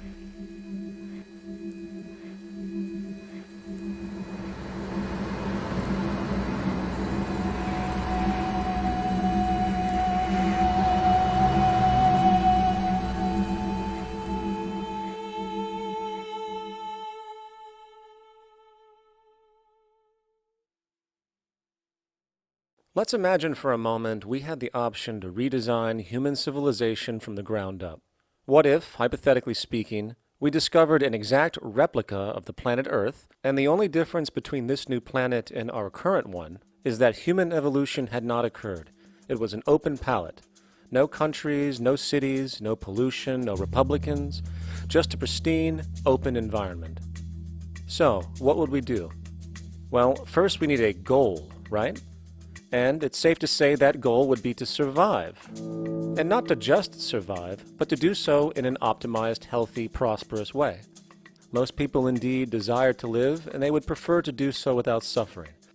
Therefore, the basis of this civilization needs to be as supportive and hence sustainable for human life as possible, taking into account the material needs of all the world's people while trying to remove anything that could hurt us in the long run. That goal of, say, maximum sustainability understood, the next question regards our method. What kind of approach do we take? Well, let's see. Last I checked, politics was the method of social operation on Earth. So what do the doctrines of the Republicans, liberals, conservatives, or socialists have to say about societal design? Not a damn thing. Okay, then what about religion? Surely the great creator had to have left some blueprint somewhere. No, nothing I can find. Okay then, so what's left? It appears something called science. Science is unique in that its methods demand not only that the ideas proposed be tested and replicated, but everything science comes up with is also inherently falsifiable. In other words, unlike religion and politics, science has no ego, and everything it suggests accepts the possibility of being proven wrong eventually. It holds on to nothing and evolves constantly. Well, that sounds natural enough to me. So then, based on the current state of scientific knowledge in the early 21st century, along with our goal of maximum sustainability for the human population, how do we begin the actual process of construction? Well, the first question to ask, what do we need to survive? The answer, of course, are planetary resources. Whether it is the water we drink, the energy we use, the raw materials we utilize to create tools and shelter, the planet hosts an inventory of resources, many of which are demanded for our survival. So, given that reality, it then becomes critical to figure out what we have and where it is. This means we need to conduct a survey. We simply locate and identify every physical resource on the planet we can, along with the amount available at each location, from the deposits of copper, to the most potent locations for wind farms to produce energy, to the natural freshwater springs, to an assessment of the amount of fish in the ocean, to the most prime arable land for food cultivation, etc. But, since we humans are going to be consuming these resources over time, we then realize that not only do we need to locate and identify, we also need to track. We need to make sure we don't run out of any of this stuff. That would be bad. And this means not only tracking our rates of use, but the rates of earthly regeneration as well, such as how long it takes for, say, a tree to grow or a spring to replenish. This is called dynamic equilibrium. In other words, if we use up trees faster than they can be grown back, we have a serious problem, for it is unsustainable. So then, how do we track this inventory, especially when we recognize that all of this stuff is scattered everywhere? We have large mineral mines in what we call Africa, energy concentrations in the Middle East, huge tidal power possibilities on the Atlantic coast of North America, the largest supply of fresh water in Brazil, etc. Well, once again, good old science has a suggestion. It's called systems theory. Systems theory recognizes that the fabric of the natural world, from human biology to the earthly biosphere to the gravitational pull of the solar system itself, is one huge synergistically connected system, fully interlinked. Just as human cells connect to form our organs, and the organs connect to form our bodies, and since our bodies cannot live without the earthly resources of food, air, and water, we are intrinsically connected to the earth, and so on. So, as nature suggests, we take all of this inventory and tracking data and create a system to manage it. A global resource management system, in fact, to account for every relevant resource on the planet. There is simply no logical alternative if our goal as a species is survival in the long run. We have to keep track as a whole. That understood, we can now consider production. How do we use all this stuff? What will our process of production be, and what do we need to consider to make sure it is as optimized as possible to maximize our sustainability? Well, the first thing that jumps right out at us is the fact that we need to constantly try and preserve. The planet's resources are essentially finite, so it is important that we be strategic. Strategic preservation is key. The second thing we recognize is that some resources are really not as good as others in their performance. In fact, some of this stuff, when put into use, has a terrible effect on the environment, which invariably hinders our own health. For example, oil and fossil fuels, no matter how you cut it, release some pretty destructive agents into the environment. Therefore, it is critical we do our best to use such things only when we really have to, if at all. Fortunately for us, we see a ton of solar, wind, tidal, wave, heat differential, and geothermal possibilities for energy production, so we can strategize objectively about what we use and where to avoid what could be called negative retroactions, or anything that results from production or use that damages the environment and hence ourselves. We will call this strategic safety, to couple in with our strategic preservation. But production strategies do not stop there. We are going to need an efficiency strategy for the actual mechanics of production itself. And what we find is that there are roughly 3 specific protocols we must adhere to. 1. Every good we produce must be designed to last as long as possible. Naturally, the more things break down, the more resources we are going to need to replace them, and the more waste produced. 2. When things do break down or are no longer usable for whatever reason, it is critical that we harvest or recycle as much as we possibly can.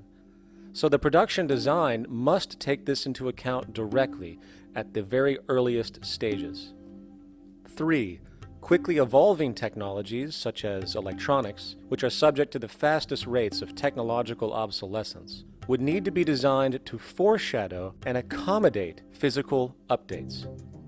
The last thing we want to do is throw away an entire computer system just because it has only one broken part or is outdated. So we simply design the components to be easily updated, part by part, standardized and universally interchangeable, foreshadowed by the current trend of technological change. And when we realize that the mechanisms of strategic preservation, strategic safety, and strategic efficiency are purely technical considerations, devoid of any human opinion or bias, we simply program these strategies into a computer which can weigh and calculate all the relevant variables, allowing us to always arrive at the absolute best method for sustainable production based on current understandings. And while that might sound complex, all it is a glorified calculator. Not to mention such multivariate decision-making and monitoring systems are already used across the world today for isolated purposes. It is simply a process of scaling it out. So, now we not only have our resource management system, but also a production management system, both of which are easily computer automated to maximize efficiency, preservation, and safety. The informational reality is that the human mind, or even a group of humans, cannot track what needs to be tracked. It must be done by computers, and it can be. And this brings us to the next level, distribution. What sustainability strategies make sense here? Well, since we know that the shortest distance between 2 points is a straight line, and since energy is required to power transport machines, the less transport distance, the more efficient.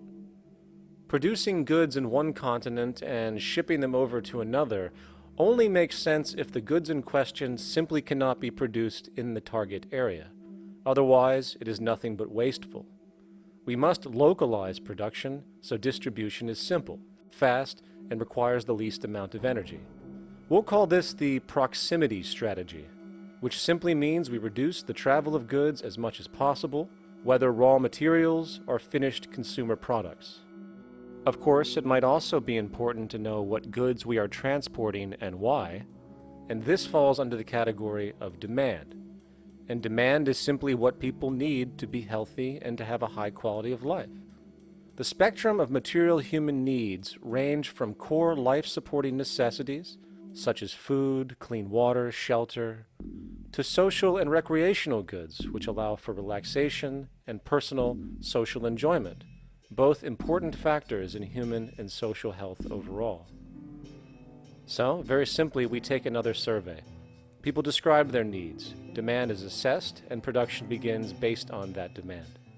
And since the level of demand of different goods will naturally fluctuate and change around different regions, we need to create a demand distribution tracking system, so to avoid overruns and shortages.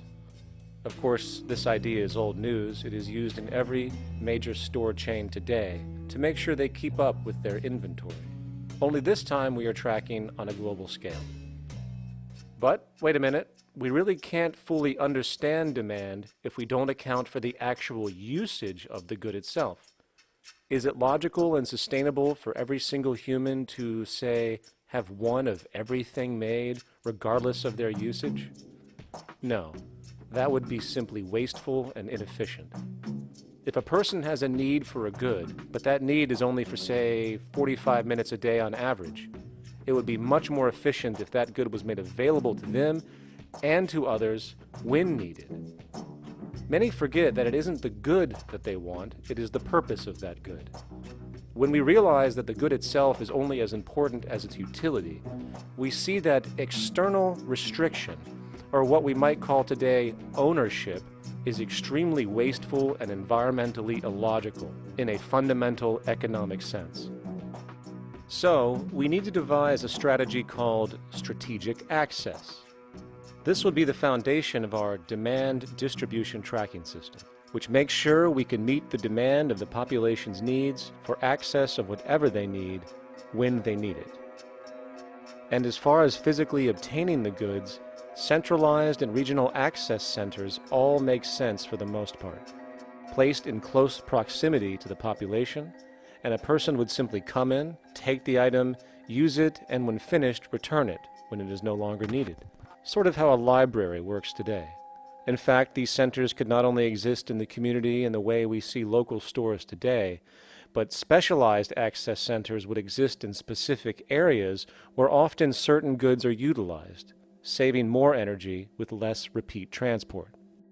And once this demand tracking system is in order, it is tied into our production management system, and of course into our resource management system, hence creating a unified, dynamically updating, global economic management machine that simply makes sure we remain sustainable, starting with securing the integrity of our finite resources, moving to make sure we only create the best, most strategic goods possible, while distributing everything in the most intelligent and efficient way. And the unique result of this preservation-based approach, which is intuitively counter to many, is that this logical, ground-up, empirical process of preservation and efficiency, which can only define true human sustainability on this planet, would likely enable something never before seen in human history. Access abundance, not just for a percentage of the global population, but the entire civilization. This economic model, as was just generalized, this responsible systems approach to total Earth resource management and processes, designed again to do nothing less than take care of humanity as a whole in the most efficient and sustainable way, could be termed a resource-based economy. The idea was defined in the 1970s by structural engineer Jacques Fresno. He understood back then that society was on a collision course with nature and itself, unsustainable on every level. And if things didn't change, we would destroy ourselves one way or another. Are all these things you're saying, Jacques, could they be built with what we know today, or are some of these things, are you guessing based on what we know today? No. All of these things can be built with what we know today. It would take 10 years to change the surface of the earth, to rebuild the world into a second Garden of Eden. The choice lies with you. The stupidity of a nuclear arms race, the development of weapons, trying to solve your problems politically by electing this political party or that political party, that all politics is immersed in corruption. Let me say it again. Communism, socialism, fascism, the Democrats, the liberals, we want to absorb human beings. All organizations that believe in a better life for man, there are no Negro problems or Polish problems or Jewish problems or Greek problems or women's problems. They're human problems. I'm not afraid of anybody. I don't work for anyone. No one can discharge me. I have no boss. I am afraid to live in the society we live in today. Our society cannot be maintained by this type of incompetency. It was great, the free enterprise system, about 35 years ago. That was the last of its usefulness. Now we've got to change our way of thinking or perish. The horror movies of the future will be our society, the way it didn't work. And politics would be part of a horror movie. Lots of people today use the term cold science because they're analytical. And they don't even know what analytical means. Science means closer approximations of the way the world really works. So it's telling the truth, is what it is. A scientist doesn't try to get along with people. They tell them what their findings are. They have to question all things. And if some scientist comes up with an experiment that shows certain materials have certain strength, other scientists have to be able to duplicate that experiment and come up with the same results. Even if a scientist feels that an airplane wing, due to mathematics or calculations, can hold up a given amount of weight, they still pile sandbags on it to see when it breaks. And they say, you know, my calculations are right, or they're not correct. I love that system because it's free of bias and free of thinking that math can solve all the problems. You have to put your math to test also. I think that every system that can be put to test should be put to test, and that all decisions should be based upon research. A resource-based economy is simply the scientific method applied to social concern, an approach utterly absent in the world today.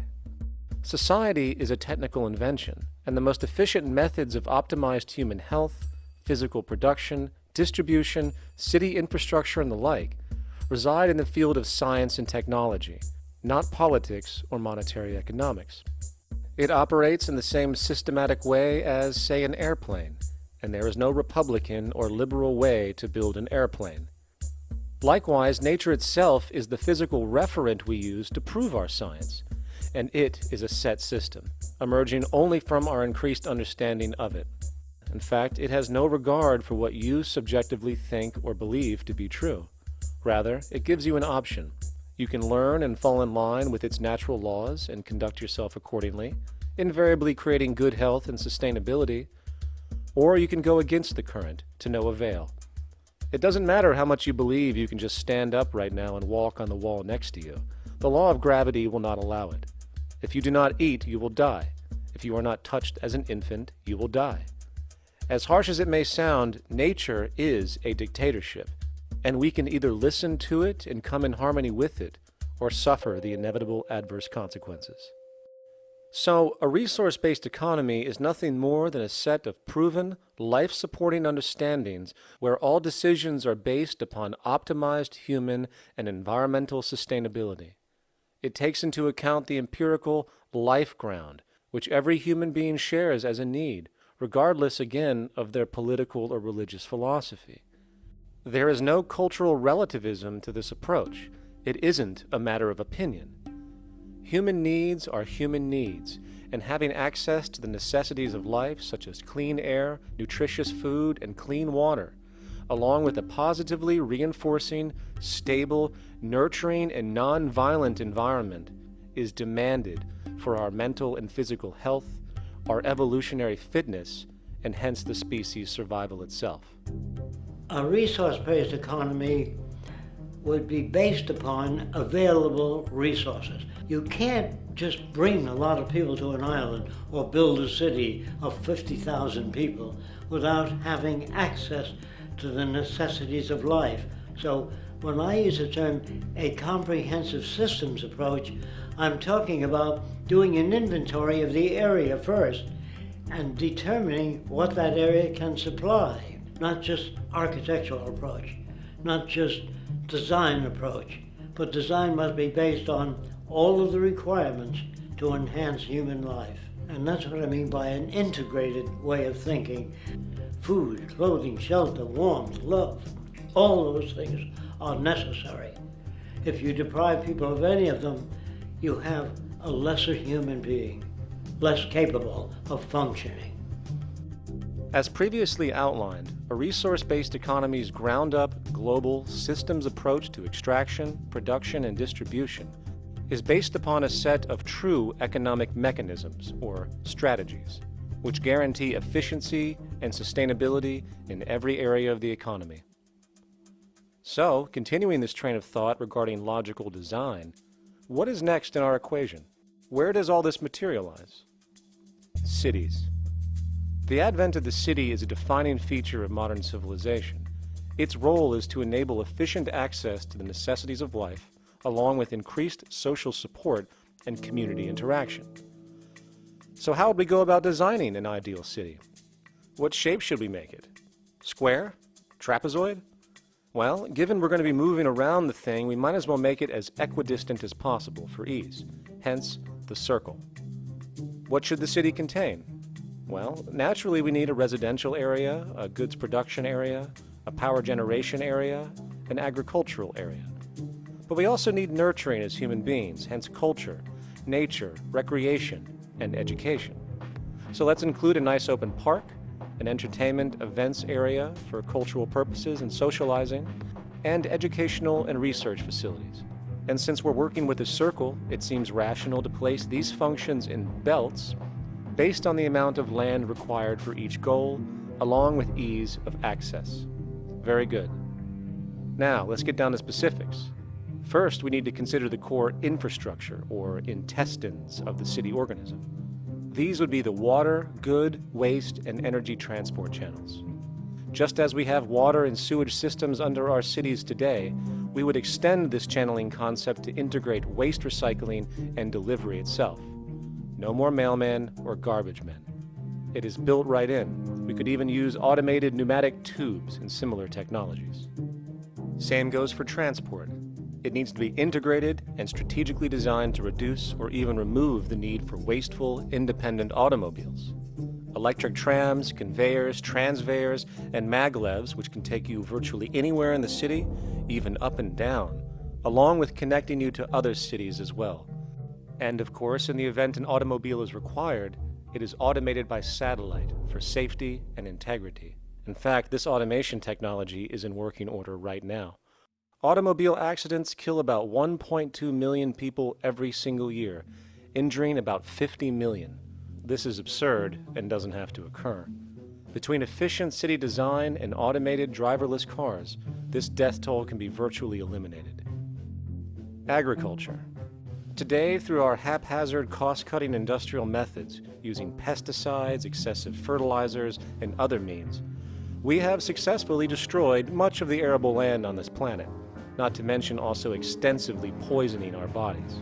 In fact, industrial and agricultural chemical toxins now show up in virtually every human being tested, including infants.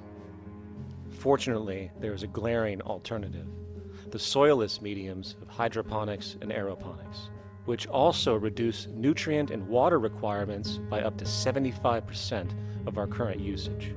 Food can now be organically grown on an industrial scale in enclosed vertical farms, such as in 50-story 1-acre plots, virtually eliminating the need for pesticides and hydrocarbons in general. This is the future of industrial food cultivation, efficient, clean, and abundant. So, such advanced systems would be, in part, what comprise our agricultural belt, producing all the food required for the entire city's population, with no need to import anything from the outside, saving time, waste, and energy. And speaking of energy, the energy belt would work in a systems approach to extract electricity from our abundant renewable mediums, specifically wind, solar, geothermal, and heat differentials, and if near water potentials, tidal and wave power. To avoid intermittency and make sure a positive net energy return occurs, these mediums would operate in an integrated system, powering each other when needed, while storing excessive energy to large supercapacitors under the ground, so nothing can go to waste. And not only does the city power itself, particular structures will also power independently and generate electricity through photovoltaic paints, structural pressure transducers, the thermocouple effect, and other current but underutilized technologies. But of course, this begs the question, how does this technology and goods in general get created in the first place? This brings us to production. The industrial belt, apart from having hospitals and the like, would be the hub of factory production. Completely localized overall, it would of course obtain raw materials by way of the global resource management system just discussed, with demand being generated by the population of the city itself. As far as the mechanics of production, we need to discuss a new, powerful phenomenon which was sparked very recently in human history and is on pace to changing everything. It's called mechanization, or the automation of labor. Well, if you look around you, you'll notice that almost everything that we use today is built automatically. Your shoes, your clothes, your home appliances, your car, and so on, they are all built by machines in an automatic way. Can we say that the society has not been influenced by these major technological advancements? Of course not. These systems really dictate new structures and new needs, and they make a lot of other things obsolete. So we've been going up in the development and use of technology in an exponential way.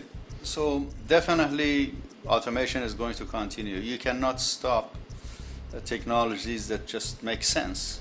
Labor automation through technology is at the bottom of every major social transformation in human history. From the agricultural revolution and the invention of the plow, to the industrial revolution and the invention of the powered machine, to the information age we live in now through essentially the invention of advanced electronics and computers. And with regard to advanced production methods today, mechanization is now evolving on its own, moving away from the traditional method of assembling component parts into a configuration into an advanced method of creating entire products in one single process. Like most engineers, I'm fascinated by biology because it's so full of examples of extraordinary pieces of engineering. And absolutely, what biology is the study of things that copy themselves. Of course, that's good a definition of life as we've got. Again, as an engineer, I've always been intrigued by the idea of machines that would copy themselves. RepRap is a three-dimensional printer. That's to say, it's a printer that you plug into a computer, and instead of making two-dimensional sheets of paper with patterns on, it makes real, physical, three-dimensional objects. Now, there's nothing new about that. 3D printers have been around for about 30 years. The big thing about RepRap is that it prints most of its own parts. So if you've got one, you can make another one and give it to a friend, as well as being able to print lots of useful things. From the simple printing of basic household goods in your home, to the printing of an entire automobile body in one swoop, advanced automated 3D printing now has the potential to transform virtually every field of production, including home construction. Contour crafting is actually a fabrication technology. The so-called 3D printing, when you directly build a 3D object from a computer model. Using contour crafting, it will be possible to build a 2,000 square foot home entirely by the machine in one day. The reason that people are interested in automating construction is that it really brings a lot of benefits. For example, construction is pretty labor intensive, and although it provides job for a sector of the society, it also has issues and complications. For example, construction is the most dangerous job that there is. It is worse than mining and agriculture. It has got the highest level of fatality almost in every country. Another issue is the waste. An average home in the United States has 3 to 7 tons of waste. So this is huge if we look at the impact of construction and knowing that about 40% of all materials in the world are used in construction. So big waste of energy and resources and big damage to the environment as well. Making homes using hammers and nails and wood with the state of our technology today is really absurd and will go the way of our labor class in regards to manufacturing in the United States. Recently, there was a study by economist David Autor of MIT that states that our middle class is obsolete and being replaced by automation. Quite simply, mechanization is more productive, efficient, and sustainable than human labor in virtually every sector of the economy today. Machines do not need vacations, breaks, insurance, pensions, and they can work 24 hours a day every day. The output potential and accuracy compared to human labor is unmatched. The bottom line, repetitive human labor is becoming obsolete and impractical across the world, and the unemployment you see around you today is fundamentally the result of this evolution of efficiency in technology.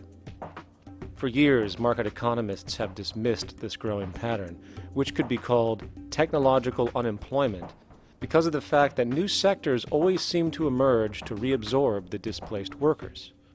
Today, the service sector is the only real hub left and currently employs over 80% of the American workforce, with most industrialized countries maintaining a similar proportion.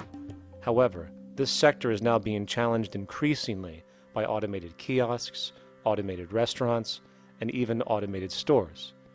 Economists today are finally acknowledging what they have been denying for years. Not only is technological unemployment exacerbating the current labor crisis we see across the world due to the global economic downturn, but the more the recession deepens, the faster the industries are mechanizing.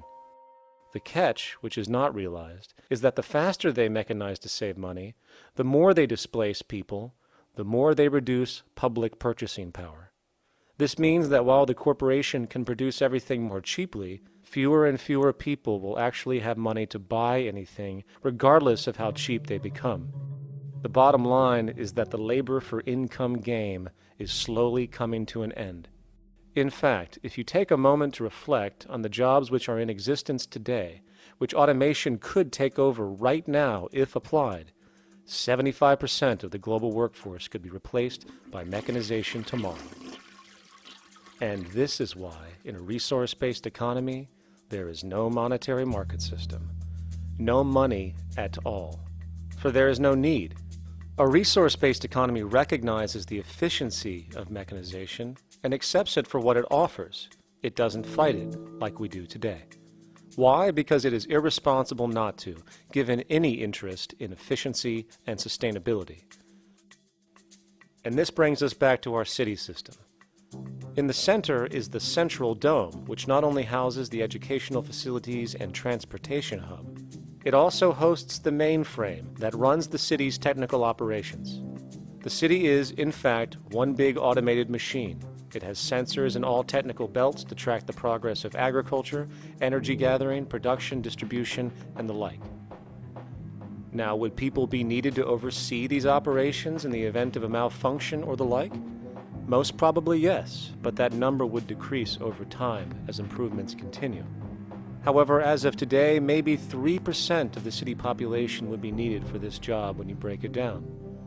And I can assure you that in an economic system which is actually designed to take care of you and secure your well-being, without you having to submit to a private dictatorship on a daily basis, usually to a job that is either technically unnecessary or socially pointless, while often struggling with debt that doesn't exist just to make ends meet. I guarantee you people will volunteer their time left and right to maintain and improve a system that actually takes care of them. And coupled with this issue of incentive comes the common assumption that if there isn't some external pressure for one to work for a living, people will just sit around, do nothing, and turn into fat, lazy blobs. This is nonsense. The labor system we have today is in fact the generator of laziness, not a resolver of it. If you think back to when you were a child, full of life, interested in new things to understand, likely creating and exploring, but as time went on, the system pushed you into the focus of figuring out how to make money. And from early education to study at a university, you are narrowed, only to emerge as a creature which serves as a cog in a wheel in a model that sends all the fruits to the upper 1%. Scientific studies have now shown that people are, in fact, not motivated by monetary reward when it comes to ingenuity and creation. The creation itself is the reward. Money, in fact, appears only to serve as an incentive for repetitive, mundane actions, a role we have just now shown can be replaced by machine. So when it comes to innovation, the actual use of the human mind, the monetary incentive has proven to be a hindrance, interfering and detracting from creative thought. And this might explain why Nikola Tesla, the Wright brothers, and other inventors who contributed massively to our current world never showed a monetary incentive to do so. Money is, in fact, a false incentive and causes 100 times more distortion than it does contribution. Good morning, class. Please settle down. The first thing I would like to do is go around the room and ask what everyone would like to be when they grow up. Who would like to go first? Okay, how about you, Sarah? When I grow up, I want to work at McDonald's like my mom. Oh, family tradition, eh? How about you, Linda? When I grow up, I'm going to be a prostitute on the streets of New York City. Oh, glamour girl, huh? Very ambitious. How about you, Tommy? When I grow up, I'm going to be a rich, elitist businessman who works on Wall Street and profits off of the collapse of foreign economies. Enterprising, and great to see some multicultural interest. As stated before, a resource-based economy applies the scientific method to social concern, and this isn't limited to simply technical efficiency. It also has the consideration of human and social well-being directly and what comprises it. What good is a social system if, in the end, it doesn't produce happiness and peaceful coexistence? So it is important to point out that with the removal of the money system and the necessities of life provided, we would see a global reduction in crime by about 95% almost immediately, for there is nothing to steal, embezzle, scam, or the like. 95% of all people in prisons today are there due to some monetary-related crime or drug abuse, and drug abuse is a disorder, not a crime. So what about the other 5%, the truly violent, often seeming to some as being violent for the sake of being violent? Are they just evil people? The reason that I frankly think it's a waste of time to engage in moral value judgments about people's violence is because it doesn't advance by one iota our understanding of either the causes or the prevention of the violent behavior. People sometimes ask if I believe in forgiving criminals. My answer to that is, no, I don't believe in forgiveness any more than I believe in condemnation. It's only if we as a society can take the same attitude of treating violence as a problem in public health and preventive medicine rather than as a moral evil. It's only when we make that change in our own attitudes and assumptions and values that we will actually succeed in reducing the level of violence rather than stimulating it, which is what we do now. The more justice you seek, the more hurt you become, because there's no such thing as justice. There is whatever there is out there. That's it. In other words, if people are conditioned to be racist and bigots, if they're brought up in an environment that advocates that, why do you blame the person for it? They're a victim of a subculture. Therefore, they have to be helped. The point is, we have to redesign the environment that produces aberrant behavior. That's the problem, not putting a person in jail. That's why judges, lawyers, freedom of choice, such concepts are dangerous, because it gives you misinformation that the person is bad or that person is a serial killer. Serial killers are made, just like soldiers become serial killers with a machine gun.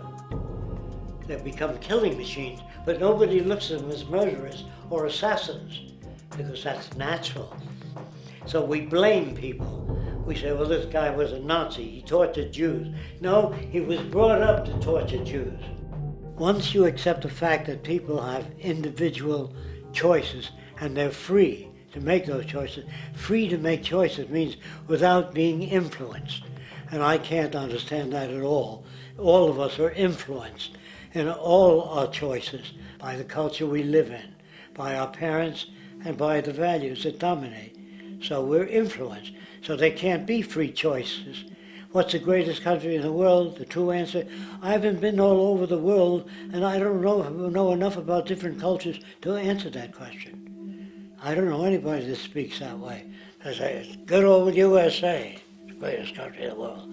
There's no survey. Have you been to India? No. Have you been to England? No. Have you been to France? No. What do you make your assumptions on? They can't answer. They get mad at you.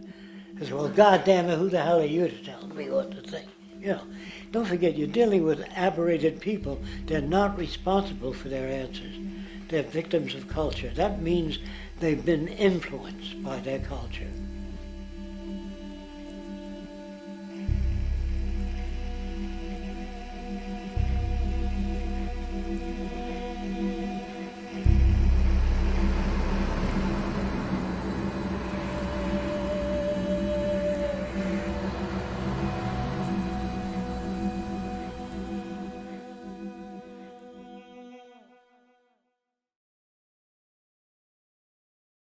When we consider a resource-based economy, there are often a number of arguments that tend to come up with regard to the efficiency. Now hold on just a minute. Yes?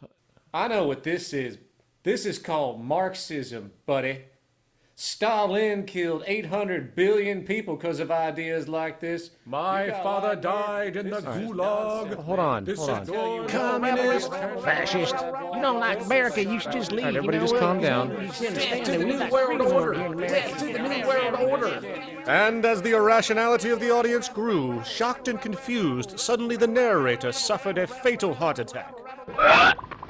And the seemingly communist propaganda film was no more.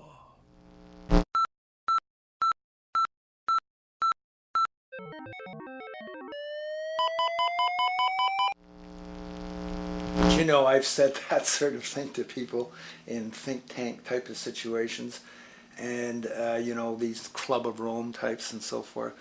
Marxist? What Marxist? Where did that come from? You know, they got this icon they hold on to as their holy grail, and it's such an easy one. You know, people ask if I'm a socialist or a communist or a capitalist, and I say I'm none of the above. And why do you think that those are the only options? All of those political constructs were created by writers who assumed that we lived on a planet of infinite resources. Not a one of those political philosophies even contemplates that there might be a shortage of anything. I believe that communism, socialism, free enterprise, fascism are part of social evolution, that you can't take a giant step from one culture to another But they're in-between systems. Before there's any ism, we've got a life ground, and the life ground is, as I just described most easily, it's all the conditions required to take your next breath, and that involves the air you breathe, the water you get, the safety you have, the education you can access, all these things that we share and use and that no life in any culture can do without. So we've got to reset down to the life ground, and the life ground is no longer any ism. It's life value analysis. It's simply a matter of historical fact that the dominant intellectual culture of any particular society reflects the interest of the dominant group in that society. In a slave-owning society, the beliefs about human beings and human rights and so on will reflect the needs of the slave owners. In a society which again is based on the power of certain people to control and profit from the lives and work of millions of others, the dominant intellectual culture will reflect the needs of the dominant group. And so that if you look across the board, the ideas that pervade psychology and sociology and history and political economy and political science fundamentally reflect certain elite interests. And the academics who question that too much tend to get shunted to the side or to be seen as sort of radicals. The dominant values of a culture tend to support and perpetuate what is rewarded by that culture. And in a society where success and status is measured by material wealth, not social contribution, it is easy to see why the state of the world is what it is today. We are dealing with a value system disorder, completely denatured, where the priority of personal and social health have become secondary to the detrimental notions of artificial wealth and limitless growth. And like a virus, this disorder now permeates every facet of government, news media, entertainment, and even academia. And built into its structure are mechanisms of protection from anything that might interfere.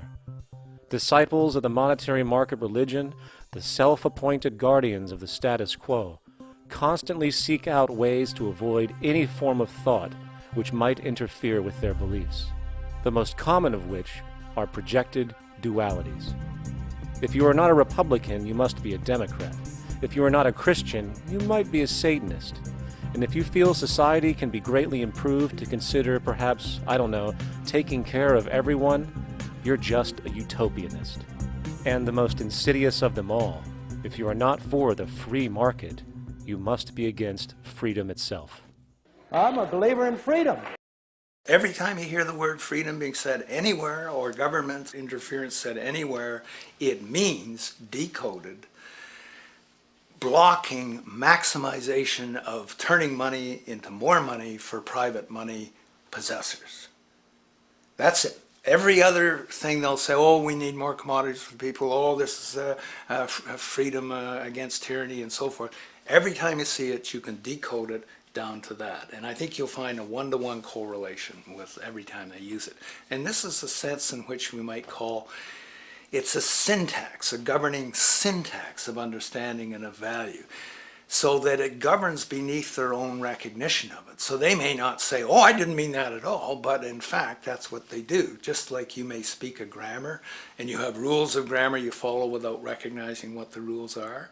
And so what we have is what I call the ruling value syntax that underlies this. So every time they use these words, government interference, lack of freedom, or progress, or development, you can decode them all to come back to mean that. Of course, when you hear the word freedom, it tends to be in the same sentence with something called democracy. It's fascinating how people today seem to believe that they actually have a relevant influence on what their government does, forgetting that the very nature of our system offers everything for sale. The only vote that counts is the monetary vote, and it doesn't matter how much any activist yells about ethics or accountability. In a market system, every politician, every legislation, and hence every government is for sale. And even with the $20 trillion bank bailout starting in 2007, an amount of money which could have changed, say, the global energy infrastructure to fully renewable methods, instead going to a series of institutions that literally do nothing to help society, institutions that could be removed tomorrow with no recourse. The blind conditioning that politics and politicians exist for the public well-being still continues. The fact is, politics is a business, no different than any other in a market system, and they care about their self-interest before anything else. I don't really, honestly, deep down believe in political action. I think the system contracts and expands as it wants to. It accommodates these changes. I think the civil rights movement was an accommodation on the part of those who own the country. I think they see where their self-interest lies. They see a certain amount of freedom seems good, an illusion of liberty. Give these people a voting day every year so that they'll have the illusion of meaningless choice. Meaningless choice that we go like slaves and say, "Oh, I voted." The limits of debate in this country are established before the debate even begins, and everyone else is marginalized. They're made to seem either to be communists or some sort of disloyal person. A kook, there's a word. And now it's conspiracy. Say, they've made that something that should not be even entertained for a minute, that powerful people might get together and have a plan. Doesn't happen. You're a kook. You're a conspiracy buff. And of all the mechanisms of defense of this system, there are two that repeatedly come up. The first is this idea that the system has been the cause of the material progress we have seen on this planet. Well, no. There are basically two root causes which have created the increased so-called wealth and population growth we see today. One, the exponential advancement of production technology, hence scientific ingenuity. And two, the initial discovery of abundant hydrocarbon energy, which is currently the foundation of the entire socio-economic system. The free market, capitalist, monetary market system, whatever you want to call it, has done nothing but ride the wave of these advents with a distorted incentive system and a haphazard, grossly unequal method of utilizing and distributing those fruits. The second defense is a belligerent social bias generated from years of propaganda, which sees any other social system as a route to so-called tyranny, with various name droppings of Stalin, Mao, Hitler, and the death tolls they generated. Well, as despotic as these men might have been, along with the societal approaches they perpetuated, when it comes to the game of death, when it comes to the systematic daily mass murder of human beings, nothing in history compares to what we have today. Famines throughout at least the last century of our history have not been caused by a lack of food. They've been caused by relative poverty. The economic resources were so inequitably distributed that the poor simply didn't have enough money with which to buy the food that would have been available if they could have afforded to pay for it. That would be an example of structural violence. Another example, in Africa and some other areas, but I'll particularly focus on Africa, tens of millions of people are dying of AIDS. Why are they dying? It's not because we don't know how to treat AIDS. We have, millions of people in the wealthy countries are getting along remarkably well because they have the medicines that will treat it. The people in Africa who are dying of AIDS are not dying because of the HIV virus. They're dying because they don't have the money with which to pay for the drugs that would keep them alive. Gandhi saw this. He said the deadliest form of violence is poverty. And that's absolutely right. Poverty kills far more people than all the wars in history, more people than all the murderers in history, more than all the suicides in history. Not only does structural violence kill more people than all the behavioral violence put together, structural violence is also the main cause of behavioral violence.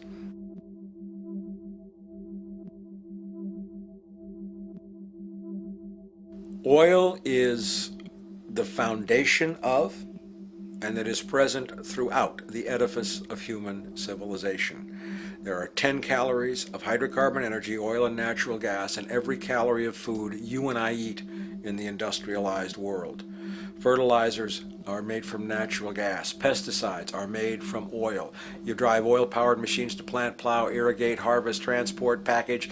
You wrap the food in plastic, that's oil. All plastic is oil. There are 7 gallons of oil in every tire. Oil is everywhere. It's ubiquitous. And it's only because of oil that there are 7 billion people, or almost 7 billion people on this planet right now. The arrival of this cheap, easy energy, which is equivalent, by the way, to billions of slaves working around the clock, changed the world in such a radical way over the last century, and the population has gone up 10 times. But by 2050, oil supply is able to support less than half the present world's population in their present way of life.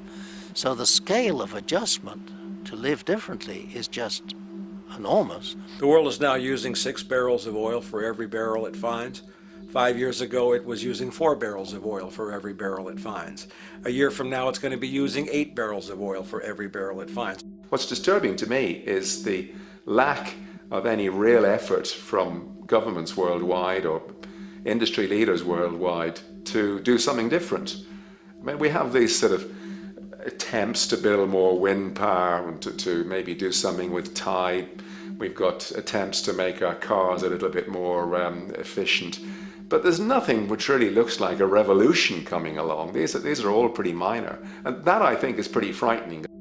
And the governments who are driven by these economists who don't really appreciate what we're talking about are trying to stimulate consumerism to restore past prosperity in the hope that they can restore the past. They're printing yet more money lacking any collateral at all.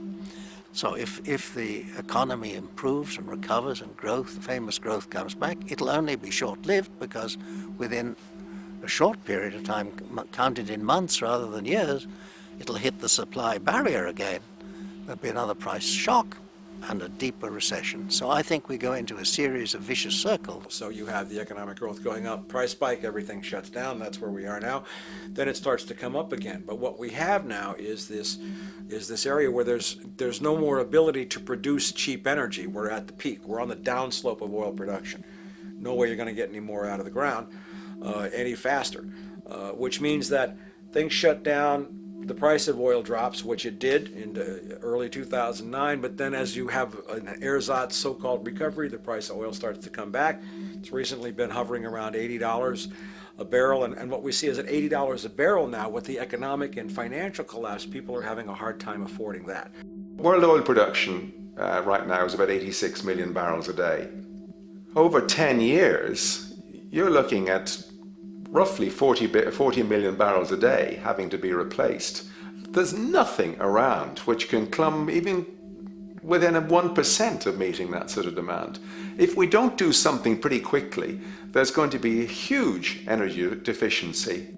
I think the big mistake is in not recognizing a decade or so ago that a concerted effort needed to be made to develop these sustainable forms of energy. I think that's something our grandchildren will look back on with total disbelief.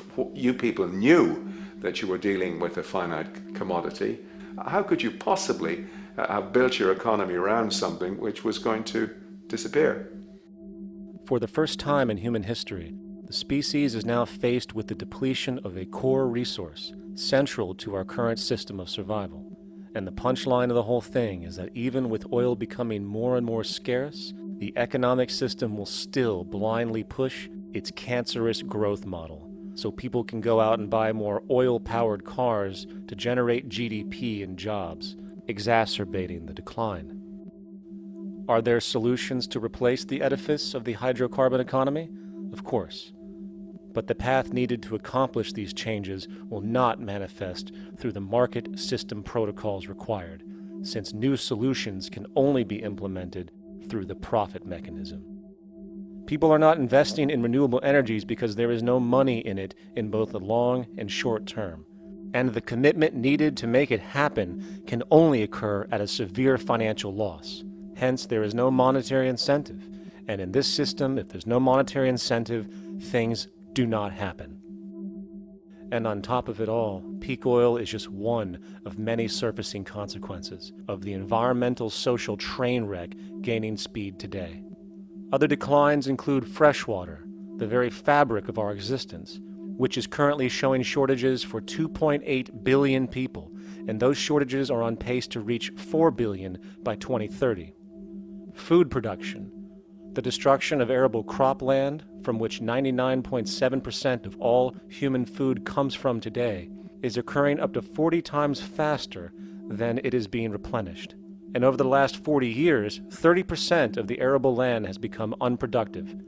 Not to mention that hydrocarbons are the backbone of agriculture today, and as it declines, so will the food supply. As far as resources in general, at our current patterns of consumption, by 2030 we will need 2 planets to continue our rates. Not to mention the continual destruction of life-supporting biodiversity, causing extinction spasms and environmental destabilization across the globe. And with all of these declines, we have the near exponential population growth, where by 2030 there might be over 8 billion people on this planet. Energy production alone would need to increase 44% by 2030 to meet such demand. And again, since money is the only initiator of action, are we to expect that any country on the planet is going to be able to afford the massive changes needed to revolutionize agriculture, water processing, energy production, and the like, when the global debt pyramid scheme is slowly shutting the entire world down? Not to mention the fact that the unemployment you currently see is going to become normality due to the nature of technological unemployment.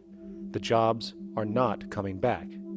And finally, a broad social perspective. From 1970 to 2010, poverty on this planet doubled due to this system. And given our current state, do you honestly think we will see anything less than more doubling, more suffering, and more mass starvation? There is not going to be any recovery. This is not some long depression that we're someday going to pull out of.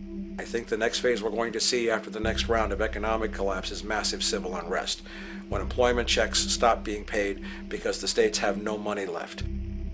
And when things get so bad that people lose confidence in their elected leaders, they will demand change if we don't kill each other in the process or destroy the environment. I'm just afraid that we might get to the point of no return. And that bothers me no end. We do all we can to avoid that condition. It's clear that we're on the verge of a great transition in human life. That what we face now is this fundamental change of the life we've known over the last century. There has to be a link between the economy and the resources of this planet, the resources being, of course, all animal and plant life, the health of the oceans and everything else. This is a monetary paradigm that will not let go until it's killed the last human being. The in-group will do all it can to stay in power. And that's what you got to keep in mind. They'll use the Army and Navy and lies or whatever they have to use to keep in power. They're not about to give it up because they don't know of any other system that will perpetuate their kind.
a straight and stronger course to the corner of your life. Just remember that the goal is for us all to capture all we want. We have to don't surround yourself with yourself. Move on back to squares. Send an instant karma to me, and I shall live with love and care for yourself. 'Cause it's time, this time and time with your time, and its news is captured for the Queen to use.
Satisfied, I'm on my way.